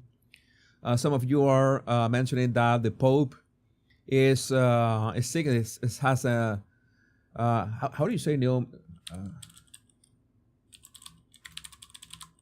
I don't know how to pronounce that. Pneumonia. Pneumonia has. I understand that the Pope has double pneumonia. Still, we're sending our prayers for him. Even if I don't agree with many things of many of his stances, I really don't. I don't like him personally, but it doesn't mean that I wouldn't send my prayers to him or have a speedy recovery. But we need to talk about something. We need to talk about something that I don't know why it's so trendy for these productions to mock Christianity.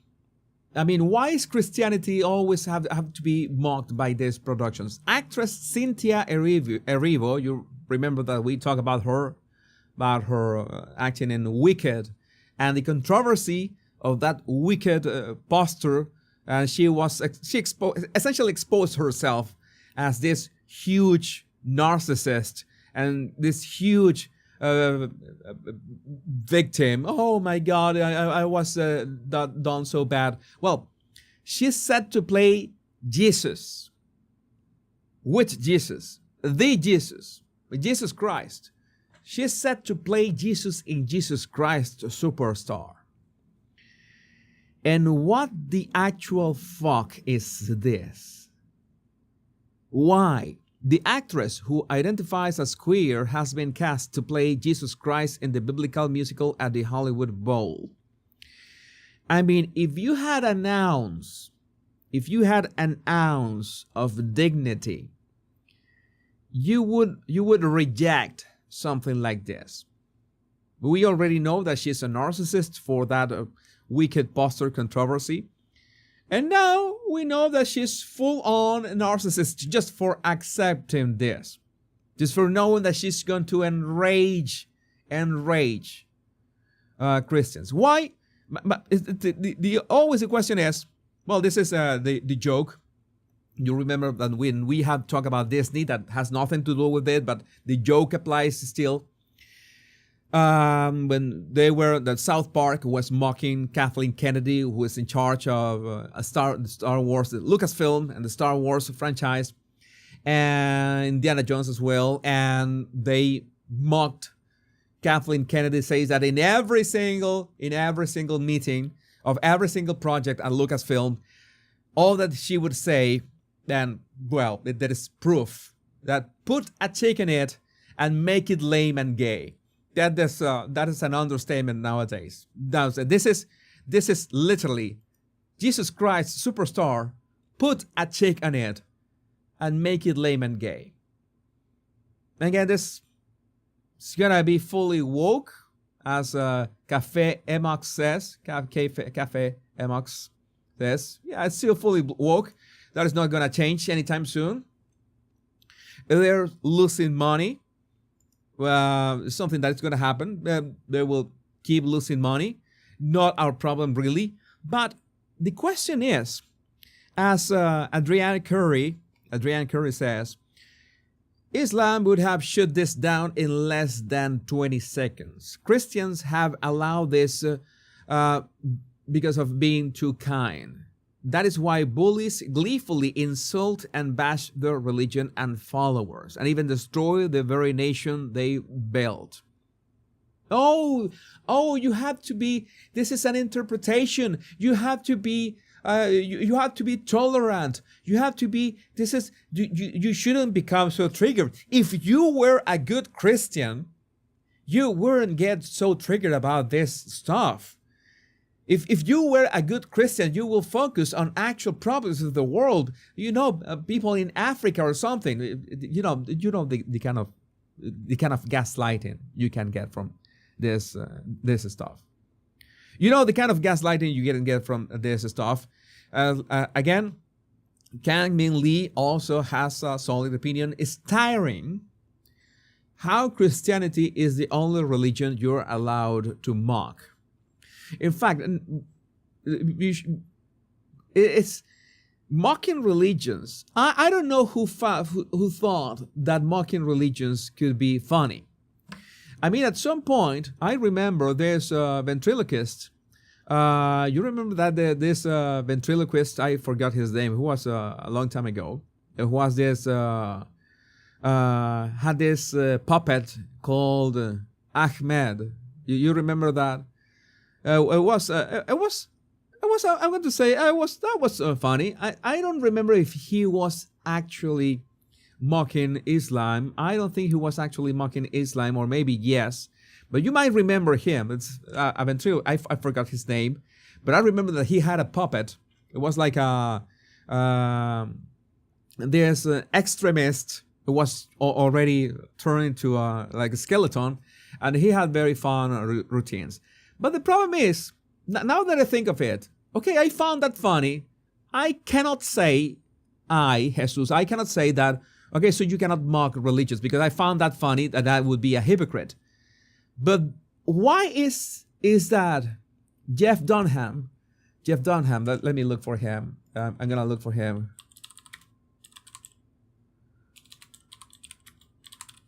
I remember his... Oh, yes. Here, thank you. Who said that? Gemini Interests and Lady Locks. Thank you. I'm going to add it. Let's be fair. Let's try to be fair about this, because yes, this guy, with Ahmed. And I remember I used to laugh a lot to this. I used to laugh a lot with this.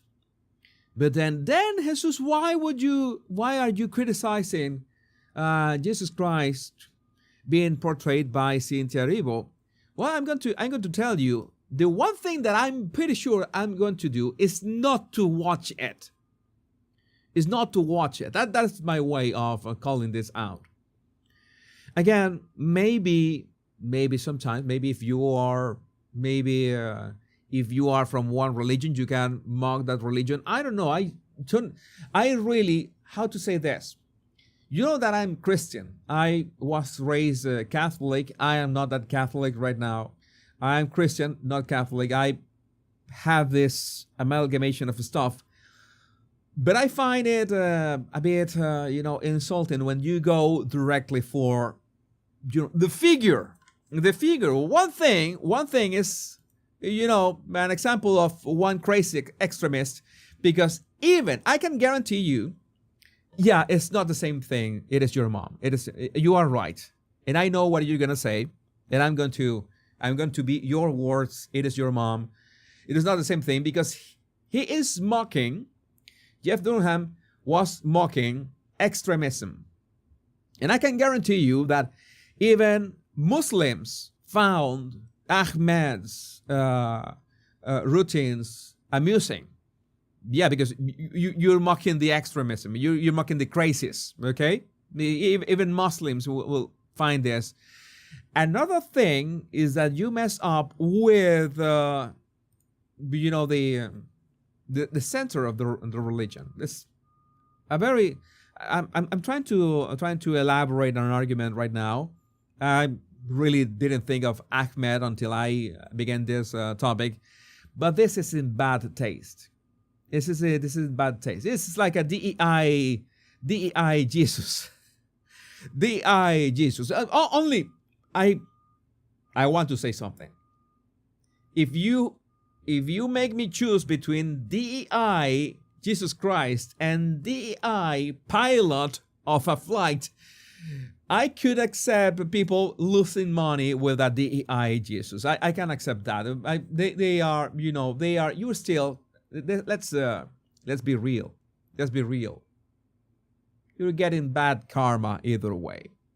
You're getting bad karma. You're getting the bad karma. I am not getting that. You're getting that. You're getting the backlash.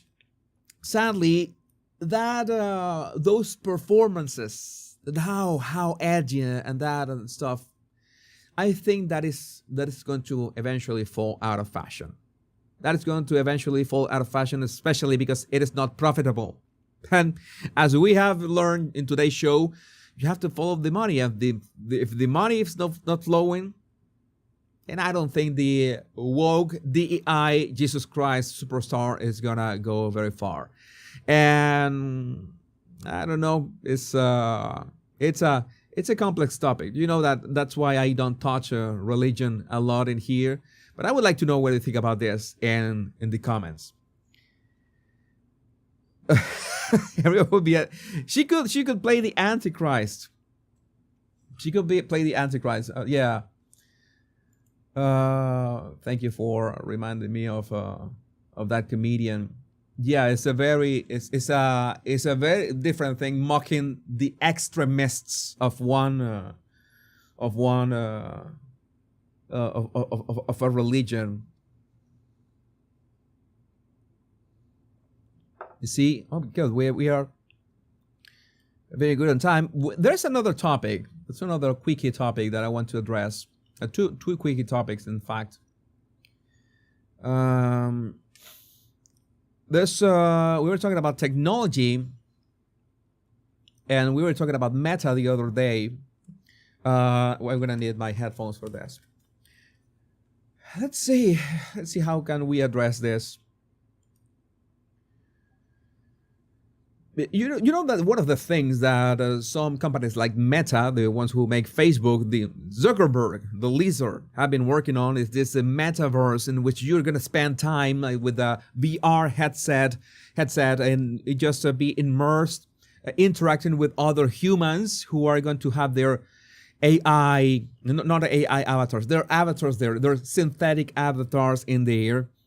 And that's supposedly going to be a thing. I mean, I'm sure VR, like having, your VR like Vision Pro, is gonna catch up eventually for some things, but for interacting with other people, I still have my doubts. Especially when you have things so laughable like this that Zuckerberg showed or they share online, and there was promptly pulled away. We had this thanks to Owen Gregorian, and as Scott Adams says, now that AI creates photorealistic images on demand, this level of resolution will be hard to sell in any domain. And this is what Facebook released. And yeah, it's okay. This doesn't have wait a second. It doesn't have captions. I'm gonna make sure that we have captions, but you already see the quality. While I generate these captions, you already see the quality of it look like puppets, which, by the way, looks pretty DEI-ish to me. Let's play this. But it doesn't look good. Let's kick things off with some breakup stories. Who's first? I'll go. My ex broke up with me via text, using emojis. I got a broken heart, a crying face, and a thumbs up. For real? That's nothing. Mine left a note. It said it's not you, it's the Wi-Fi. I found it while reaching for the milk. Whoa. Over his Wi-Fi? How come? What is this? How come you are a multi-billion company with I don't know, $1 trillion market cap or something like this, and you have been investing years and millions into this, and you think that people are going to attend therapy in this way, and you share Happy Singles Awareness Day What in the... I'll go. what is- My ex broke up with me via text, using emojis. I got a broken heart, a crying face, and a thumbs up. For real? That's nothing. Mine left a note. I mean, what is going on with this guy's arms? What is the... And he's not really sitting in the chair, and the chair is huge. I don't know. This... I still have my... How I really don't get it. I really don't get it. Left a note. It said it's not you, it's the Wi-Fi. I found it while reaching for the milk. Whoa. Over his Wi-Fi? Is it that like they have an... It's like a claymation having a seizure. It looks like a sequel of The Sims on DEI. And CW was saying that, yeah, it looks like... Yeah, but the Sims at least had some level of, I don't know, aesthetics. This is horrible. This is nightmare fuel. Wi-Fi? That is bad. A text message meant for someone else. Oh my. Chose Tarantula over me. Tarantula? Ghosted. Unbelievable. Status update. Whoa. Horoscope. No. Oh my. Wow. Even Nintendo's Mii's, who were released how long ago? You remember Nintendo Mii's with the Wii? That was how long? Like, it was like 18 to 20 years ago, something like that. Like 20 years ago, we have Mii's, and they had very facial expressions. You know, playing Wii Sports, those characters 20 years ago had better facial expression than this. How Unreal. baffling. That's not right. Meta Horizon. Your friends are waiting for you in Horizon. No, I don't want. Those are not my friends. What in the name of all that is sacred? Yeah, take that. Take that, Rachel. Break up with me. Take for you? Meta Horizon. I really had my doubts. I was watching this, and I said, no, this must be a knockoff or something, and this was promptly taken out for, of course, reasons. Oh my God! Let me see. Owen has some thoughts about this. After widespread ridicule, the ad has been deleted, but you can still watch it here. Meta has released a new ad for its flagship virtual reality app, Horizon Worlds, and it's so much worse than anyone could have predicted. The 44-second clip Meta shared on Instagram over the weekend shows misshapen avatar characters sitting in a circle of chairs while discussing their breakups because of Valentine's Day, apparently. Yeah, it was bad timing. And given the more than 60 billion, with a B, 60 billion, the company's Reality Labs has wasted on the project since 2020. They are 5 years into this. The result is astonishingly bad. It looks more like a middle schooler's 3D animation project with bizarrely proportionate low-poly avatars awkwardly mimicking the movements of real-life users. Their forearms in particular seem to be completely detached, awkwardly dangling from the avatar's elbows due to the limitations of MetaQuest's controllers. This is the problem, that to have actual body language and not this thing. I'm going to deactivate the captions and the audio so we can see only the body language. The problem is that you want to have body language, actual body language, because if not, it's just a Zoom call. It's just a face. Your face in a Zoom call. You want all the body. I can understand, but how do you control the body? You would need not only the visor, like a complete suit to put on just to be able to interact with a. No, that is way too much. And then so you have, I'm glitching, the AI glitching, and this is supposed to be. This is like, oh, is this Andrew Tate? This is like Andrew Tate, but is this supposed to be a facial expression? I don't get it. And why is his hand clipping through his leg is clipping. Clipping is the sense that when a polygon just goes through another polygon, it's clipping. And by the way, with that thumb, my God, with that thumb you can poke an eye with that thumb. What is the name? And you have another thing. You have man boobs.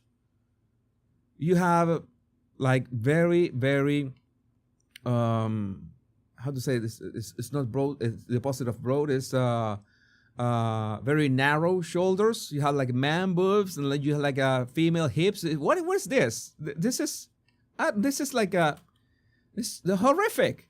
And this, of course, you have to be as DEI as possible.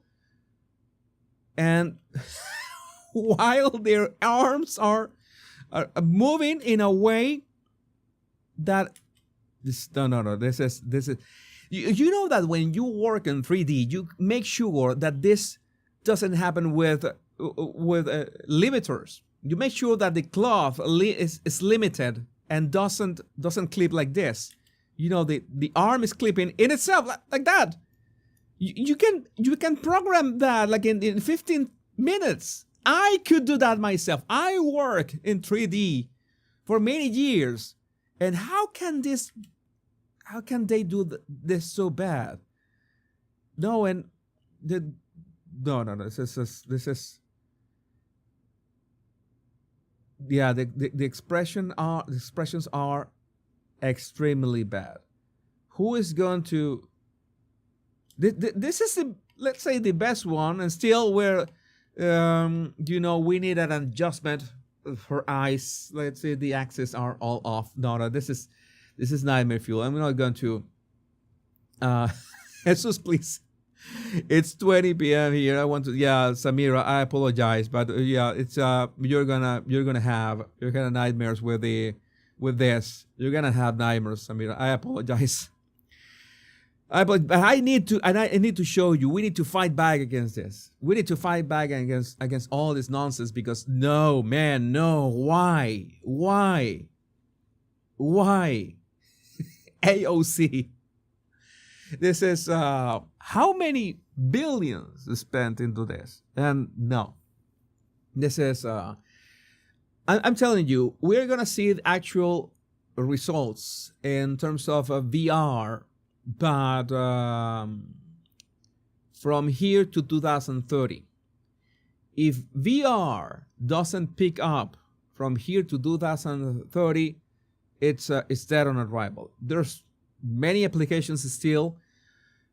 We are waiting for augmented reality glasses you have glasses that you can have, the information in your glasses, and even so. You don't want to be wearing things all the time. That's why it's like phones are so convenient, because you can leave your phones away, but you don't want to be wearing stuff to places. I don't know. Maybe that is that I am all for science fiction. I am all for technology. I am all for AI. But the VR, I've always had some resistance to VR, not for the technology itself, which can be really useful for many things. For training pilots, by the way, it can be really useful. But for widespread adoption, as in almost everybody has a mobile phone, I don't think that everybody can afford a VR, and you can be watching a movie or a YouTube video while you're cooking, but imagine trying to cook while you have wearing a VR headset. That is a bit dystopian. But again, that's my opinion right now. That has been my opinion for like 10 to 15 years. But I would like to know what you think about this in the comments. You think that VR is gonna take off really at some point? As JB doesn't want any chips on on your wrist or neck.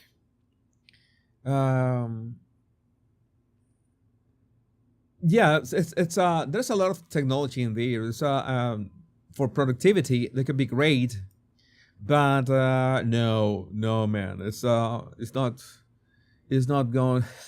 Virtual retardation could be I mean, the level of isolation is like, it's like they say with the Vision Pro. People say that the Vision Pro is the best thing that they have tried in terms of everything regarding VR, and watching a movie or a 3D movie with the Vision Pro, Apple's Vision Pro, is just amazing. But then you lose it's only you that can watch a movie like that. You will need other people to have VR headsets to be able to watch the movie with you. So it's a very isolating experience, and I don't think that we are ready for that kind of isolation. I don't think that we are ready for that isolation. And one person that is not ready for isolation in the least. One person that is not ready for isolation in the least is Meghan Markle, and today's topic is the reaction of Annabelle Fenwick Elliott that everybody was talking about. I haven't watched it. I'm going to react to this with you. I'm going to react to her words. Thank you, Harris Gray Suit, for sharing this. Meghan getting roasted by Annabelle Fenwick Elliott on TikTok. You can think of this video as a masterclass in being insufferable. No one does it better on the planet. I'm convinced. Okay, this is gonna be good. Let's watch this. Why have any sound? What happened to my sound? Meghan Markle has put out. Okay. Meghan Markle has put out a new video, and I'm sorry, but I can't not roast it. And also, you can think of this video as like a masterclass in being insufferable. No one does it better on the planet, I'm convinced. First, the opening shot. the first opening shot. Let me make sure that you can see the full frame. There are captions. Make sure that you can see the full frame, but this is way too funny. Does it better on the planet, I'm convinced. First, the opening shot. It's recording. Okay. This is Meghan's way of A, getting Harry into the videos in some small way, and B, to show you that she's so relatable. Her husband is like holding her phone for her. Yeah, you know that you can hear Harry at the beginning. Oh, is the phone on? Is this on? Is this recording? Something like that. Cat's out of the bag. I'm shocked we've kept this a secret for so long. Spoiler alert, this video is about jam. She's shocked she kept this a secret. What is so shocking about keeping the name of a jam secret? In 2 weeks, my... What is so shocking of getting the name of a jam secret? Yeah, if basically if you don't tell anybody, nobody's going to find out because nobody's essentially paying attention to you. That is a good point. That is a good point. That is the privacy that we were talking the other day with Elon's mystery baby. You know that the privacy, you can get privacy if you don't talk about things. And if people are not paying attention to you, more power to you, because, oh no, right, but we are talking about Meghan. Meghan will be upset. Meghan will be let down by herself if people don't find out about herself. So she had to come forward and say herself, I have a new jam. This is my new jam. Show's coming out, which I'm so excited for. Me too, Meghan. Me too. My business, which I think there's been a lot of curiosity about. I wouldn't say there's been a lot. Last year, I had thought, you know what, American Riviera, that sounds like such a great name. American Riviera is a terrible name, Meghan. It's too long, it's too wanky, there's nothing catchy about it. It's my neighborhood, it's a nickname for Santa Barbara. Oh, it's a nickname for your neighborhood, now I get it. But it limited me to things that were just manufactured and grown in this area. Back on track, ladies and gentlemen, she's appealing to the world again. Then Netflix came on, not just as my partner in the show, but as my partner in my business. Oh, by the way, this is something that I need to fast forward, or maybe I could tell you at the end, because there's something that Netflix is going to do that is so outrageous that you won't believe. But let's watch. Let's wait until the end of the video so I can tell you why I think Netflix went insane with what they have planned with Meghan. It's huge. I thought about it, and I've been waiting for a moment to share a name that I had secured in 2022, and this is the moment. This is the moment. And it's called As Ever. As Ever. As Ever essentially means as it's always been. Does it, Meghan? Does it really? Thank you for explaining. Thank you for explaining that, Megan. Thank you for making it clear. Saying that to me, I now understand. Is she just going to use twatty email sign-offs? Twatty email sign-offs. Now to meme every single brand that is incoming. With love, Megan. That's her show. As ever, that's her jam. It's pretty twatty. And if you followed me since I like the way that she says twatty. Twatty. Since 2014 with the TIG, you know, I've always loved cooking and crafting and gardening. This is what I do, and I haven't been able to share it with you in the same way for the past few years, but now I can. The Daily Mail thinks this is a not-so-subtle dig at the royal family. I just think it's another stupid thing to say. Poor me. My hands are tied. I can't talk to my audience, you, about jam and crafts and gardening. And my passport was taken off, and I was, this princess in the dungeon of the castle. So as things are starting to trickle out there, I wanted you to hear it from me first. Of course, there will be fruit preserves. I think we're all clear at this point that jam is my jam. Ah, that's a good one. She's been practicing that since 2022, and she secured the name. Jam is my jam. But there's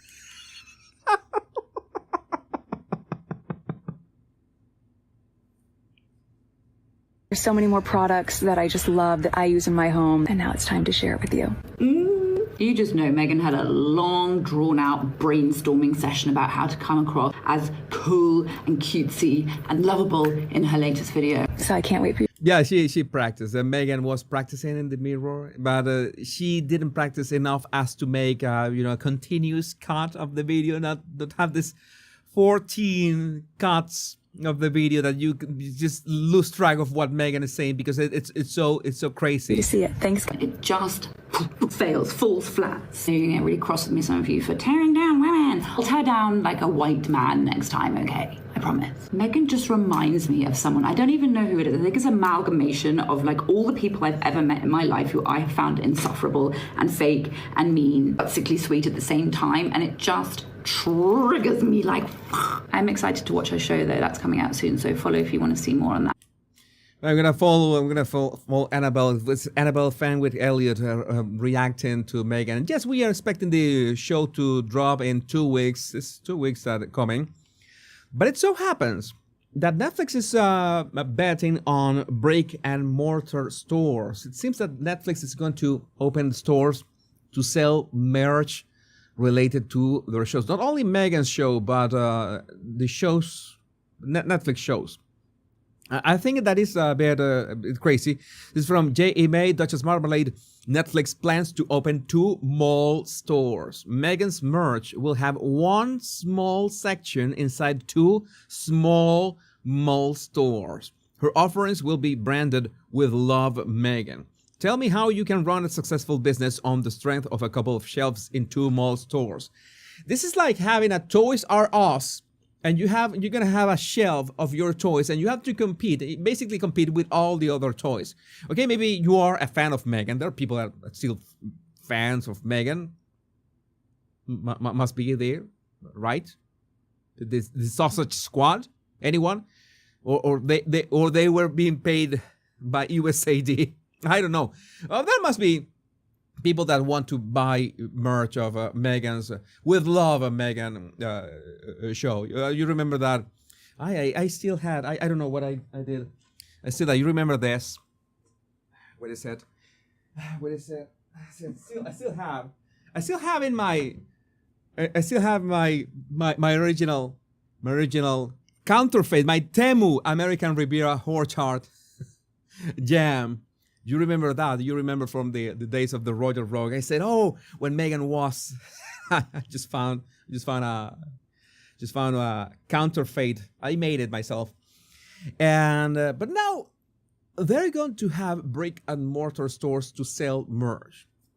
I don't know if you have found out that this thing, the internet, both Amazon and eBay and everything online, has essentially been slowly killing malls. Okay, only the biggest malls, for example, in the United States are these chains like Simon, right? It's the name of one of the chains that are these huge ass malls. I remember visiting them, and again, you have this huge ass mall. You have 1 store in there, this Netflix store. in two malls, in two malls. And in that store, you will have a shelf of Meghan's products. Okay, maybe people who are maybe really fans of that will go to the store, but most probably, people will actually buy that merch online. So I think that having the stores is for exactly what? Because if I want a Squid Game, for example, like if I want a Squid Game sweater, I would buy it online. I wouldn't go to a Netflix store in a mall. It's not like I'm at the mall. Oh yeah, I see the Netflix store. I want to buy my Squid Game sweater right now. No, it's most probably you will think about your mug or your sweater or your merch, and you will get it online. Is that easy? So I think it's more about the branding, and that's more about how much of a fan you gotta be of a show to enter a Netflix store. And again, it's like you will have a Netflix store, and it will be like a Toys R Us in which you have all this different merch of all these different shows, because, well, it's like I really don't watch Netflix, so I don't remember. Since the Squid Game, I don't remember which other things they're playing, but you will be essentially competing in there. So I don't know how Meghan is gonna do that. And also, are you going to sell your jam in there or your merch in there? How are you going to sell your jam? Too many questions, right? There are a lot of questions in this regard, but I don't know what is Netflix plan with, because I'm pretty sure that it will be wasting. It's losing money. Those stores are going to lose Netflix money. That is spot on. All that you sell, all the merch and you sell at a store, you can sell it online. And what is this? No, Emily Joe, what is this? What kind of comment is this? I want to shake with Jesus logo. By the way, I talk about that. That's one video that I never published. Thank you, Emily Joe, for reminding me that one. I remember that I made a video reacting to the shake weight. Can you imagine? No, Meghan with the shake weight. No, man, no, that's not something that I wanted to have in my mind. That is not something that I wanted to have in my mind, but that's we're gonna have nightmares. I need to sleep better. You cannot do this to me. No, man, no, not fair. And I need all the stamina I can muster for that Meghan cooking show that is coming. At least the episodes are not gonna be that long. But again, what is Netflix plan with this? With brick and mortar stores? I don't know. I have zero idea. Literally, that is losing money for them. I don't know if maybe that is part of their contract. Maybe I can imagine that maybe Netflix said as a selling point, they lured in creators to buy the rights to their shows or whatever, to produce the shows. And part of the contract, the fine print says, hey, we're going to, you know what? We're going to sell your merch, the merch to your show in physical stores. And Netflix never revealed in the contract how many of those physical stores. They put the stores, the plural. But then, how many stores are we talking about? 2. And yeah, it has to be 2. So it's plural stores. It might have been in the contract. You say maybe I wrote a show. I have a screenplay. And they say, oh, yeah, that's nice. Imagine the merch of my show being sold in a physical store. That would be so great. And no, that was essentially a perk to make it something special. And why would that be special? Yeah, because everybody buys everything merch related online. All these streaming services are trying to eat each other. They're trying to outcompete each other. It's a race to the bottom in terms of price. All of them have risen their prices. They don't know what to do, so they absolutely need to lure in these creators with these original shows in some way or another. It's like I understand that, for example, Apple TV, they allow themselves to lose money. That's something that is losing money. Amazon Prime is something that loses Amazon money, but they can afford to lose that money. Netflix cannot afford to lose that because Netflix, that is their business. Like Apple TV, that is not Apple's business, all right? That is something that they can afford to lose money in. Amazon Prime, that is not Amazon business. Amazon is a monster, and they can afford to lose money with Amazon Prime, and can afford to lose money with the Rings of Power, for example. That is a vanity project. $1 billion for a show that so many people disliked. But no, Netflix cannot afford that. Netflix is in the chopping block. They are quite desperate. Maybe that is the only way that they could lure in people. Okay, we're going to pay you this much, not as much as Amazon, not as much as Apple TV, but you will be able to sell your merch and physical stores. Tough luck. That was a bit misleading. But oh my God, this we're gonna find out. I can't wait for Megan's show to premiere, so I watch it so you don't have to. I would like to know, what do you think about this in the comments? And this way, oh my God, this today's show was packed. Today's show was packed. I had more bookmarks. In fact, I think I could have. I think that 2 hours is more than enough. I think that 2 hours is more than enough that for this shows we can speak about so many topics. I would like to address more tech as well, AI at some point. Maybe I will do. But you know that we need to address the things that we care about in the world, not only in the United States. But well, the DEI planes crashing down, that is something that we absolutely needed to address. But I would like, let me see. There's was one super chat that I didn't mention. Who sent the super chat? Heather, whatever, I avoid Delta, but not because of pilots, just my opinion. Okay, that's one thing. Heather, whatever, thank you for sending your super chat. I really appreciate. But well, this is the current state of affairs. But I'm pretty sure that DEI is dying a slow death. How slow? It's too slow. Has to be faster, and we need to do as much as we can to help it.